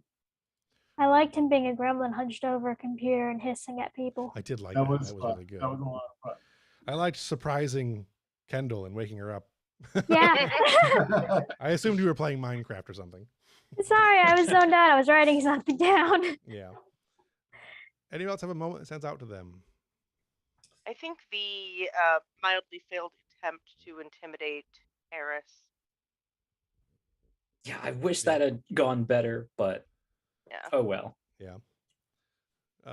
I enjoyed that whole bit. I liked it. I enjoyed playing out that scene. Ambrose said some cool things. Yeah. Um, Yeah, you actually, I will say that I was on my feet for a second. I'm like, I don't know how I'm going to reply to this. I don't have a good response. And then you kept going. I'm like, oh, there's my response. There's my response. So if you had me at the beginning of that rant, that speech of yours, and by the end of it, I'm like, okay, I know where I'm going with this. Yeah, just a little too far. A little bit too far. Yeah. That's all right. New captain syndrome. It worked out. I love it. Well, when you come out of Starfleet Academy going into diplomacy and then fight in 2 different wars over the next decade, right. you lose a little bit of that diplomatic edge. Right. Right. What was a good idea, bad idea for today's session? What did you consider good idea, bad ideas? Putting Teketh in combat situations. Yeah, not good at that. Putting Tong in combat situations, not good at that. Leaving Tong alone in the middle of a maximum security prison. Yeah. That was your idea. I have to do something. I know. I have to do something with that now. I don't know what yet though. So. Oh, it's gonna be great. Terrible. I really hope Tong doesn't die. Oh, poor Tong. I tried to kill Teketh. I just missed. No. You did. You did indeed. Anybody else have a good idea, bad idea? No. All right. I really liked Silva's idea of hacking into Brol's communication. Yeah, that was really good. I know as Jack, I personally went into this episode like completely shoving down the Shadowrunner in me, so I didn't do stuff like that, but I'm glad somebody did. Yeah. All right. Go ahead. Oh, just a good idea, bad idea is getting separated from what's his name? Thomas. Thomas. Thomas. Yeah. Yeah. It's It was absolutely a bad. bullet point on my sheet. So. It was a bad idea, but it was also a really good idea. Yeah. There was no way he was coming home from this mission. Yeah, no, I had no, like the first bullet point where there's a potential combat and Thomas does this, or I really had, and Thomas explodes in a horrible ball of flames, but however we want to deal with it. When we were packing to come down to the planet, there were only 3 black turtlenecks, so we had to use a red one. Yeah. Yeah. All right. What did you see from another character or player that you want to see more of in the next few sessions? I would like to see more of Kendall. That is on me. I talked to Kendall before the last episode started, that there wasn't going to be a lot for her characters to do, just because I had already planned out a lot of this stuff before we even got to the point of needing wanting a 4th player. So Yeah, I'm chill with it. I really did like that. You know what Tana said when Yezbeth turned was like, "What is the captain up to?" And you're like, "Hey, Captain, what are you up to?" I guess that's what happens when you ask the communications officer for what's going on. Right. Yeah, she communicates. She's also Bajoran. They're very bold people. Yeah, fair. I'm interested in exploring more of the Bajoran stuff. There's a lot of Bajoran stuff on the ship, even though there aren't a lot of Bajorans on the ship. I think it'd be interesting to do more with that stuff. So Yeah, that's cool. I'll make sure to send you their backstories over the next week. Yeah. Awesome. If you could change one thing about the session, what would it be? As always, more just more time, more scenes, more depth. But my one thing is, I wish I'd a little more time to do this one, because I really wanted to end this in one session. As Jack and I were talking about it. Yeah, as Jack and I were talking about it between sessions, like what he wanted to get out of it, what I wanted to get out of it, what I knew what Brian wanted to get out of it. Because this was largely this was Silva's thing, time to shine kind of thing. And so far so good. And I'm glad she is. Yeah. Making sure that everybody got a satisfying story out of this, I kept adding more and more, because to be able to get Ambrose's stuff in there and everything else. And I'm like, okay, well, this is going to be close. I might be able to do this one episode if we really power through it, but I didn't want to push things too hard, so we didn't get satisfying scenes. So Right. 3 it is. I think we can definitely wrap up in session 3 though. So in fact, it might even be a short session. I don't know. But anybody else have anything they would like to change about this session? I think so. No, I really enjoyed the session. I thought it was great. Maybe the only thing I would have done maybe a little bit differently is I wouldn't have had the fight with the Romulan techs in the office, just because it didn't feel very climactic since we'd already beaten the guards outside. Yeah, I just wanted to see what the moral reality of what you guys were going to do was. I think it went quick enough, and Yeah. Well, there was some good. The first fight was so fast. Yeah. Like one roll. It was a minor nitpick, as I said. Yeah.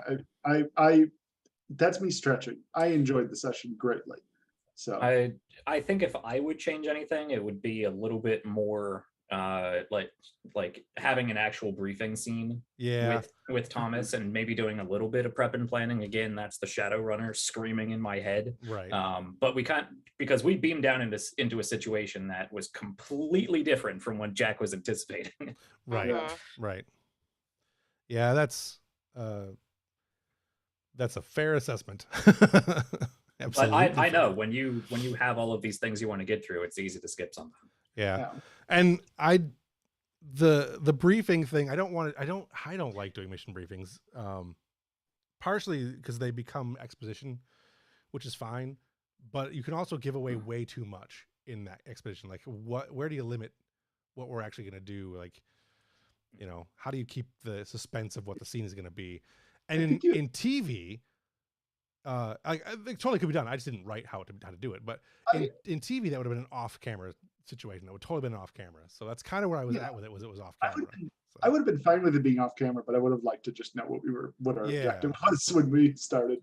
Which is actually I don't know. I think I'm thinking specifically TNG, and they're in the briefing room. They're like Worf's over here, LaForge is over there. They got the screen up. They're like, we're gonna go here, we're gonna do this, and they're gonna do that. And it's like a 2-minute scene. It's not this whole. It can be a scene. Like a lot of times it would be off camera. Sometimes it would be on camera. Like it just depends on the episode. In this particular episode, I feel like it would have been an off camera situation.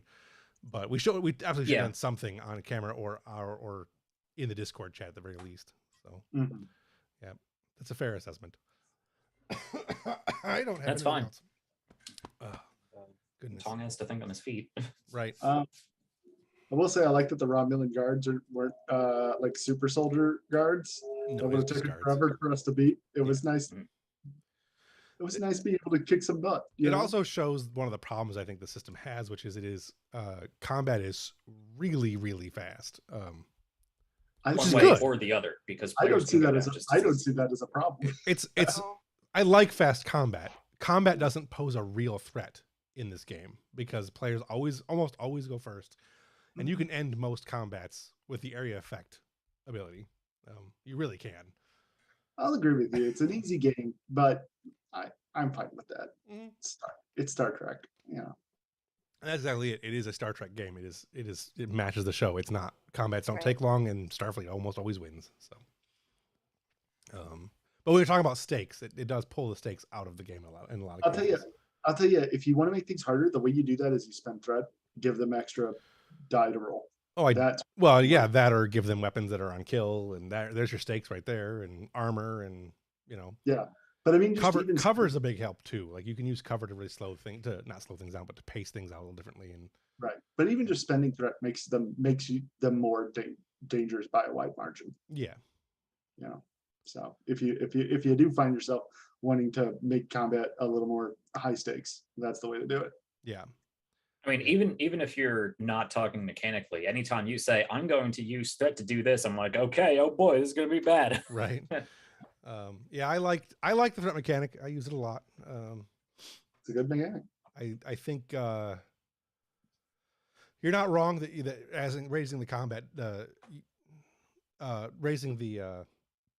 combat dice does actually help. I didn't want that in this session. Like I wanted you guys to go through these Romulans like it was, an episode of Star Trek. So no complaints. I was just making conversation. Right. All right, I don't have anything else. We got some good feedback from the fans today. I really thank you guys for coming by. A lot of good conversation in chat. Hello. Yeah, I absolutely love it. If I don't reply to you during the show, it's because I'm running the game, and actually my chat window is behind my microphone, so I almost don't see it all the time. I got into what was happening and forgot to even look at Twitch. Yeah, it happens. But yeah, I like having and it looks like the Final Frontiersman is actually on YouTube at the moment, so it's switching between the two, and we've got people on Twitch and YouTube both, so I'm happy about that. Make sure your Twitch account is linked to your Prime Video account, and we're going to watch. Hold on, sorry. Right. Like, what just happened? I don't know what that was, but all right.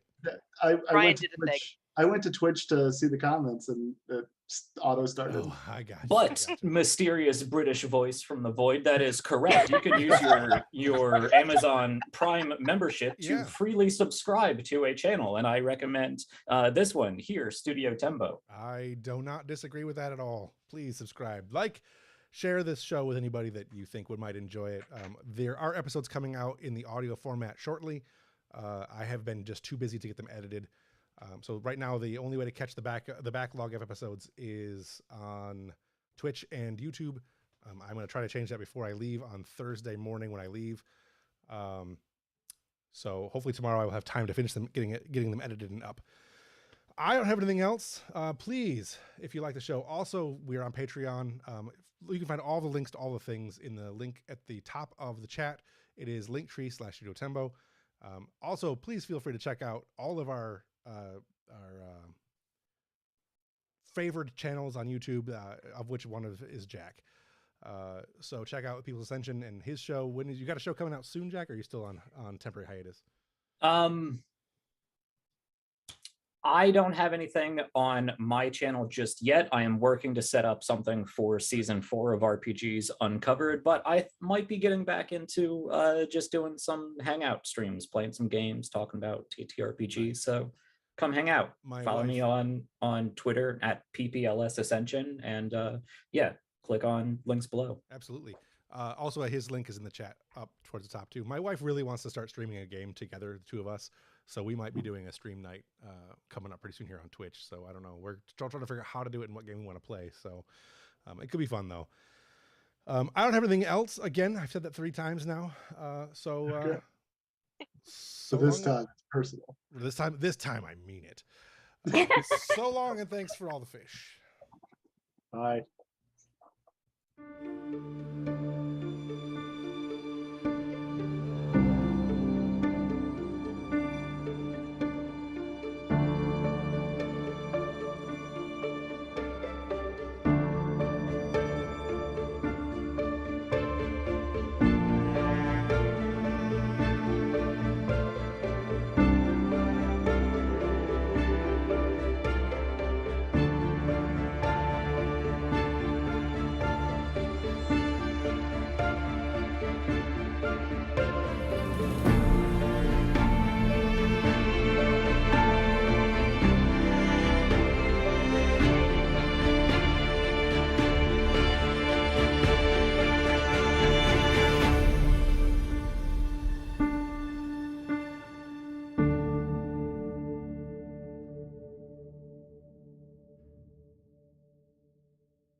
You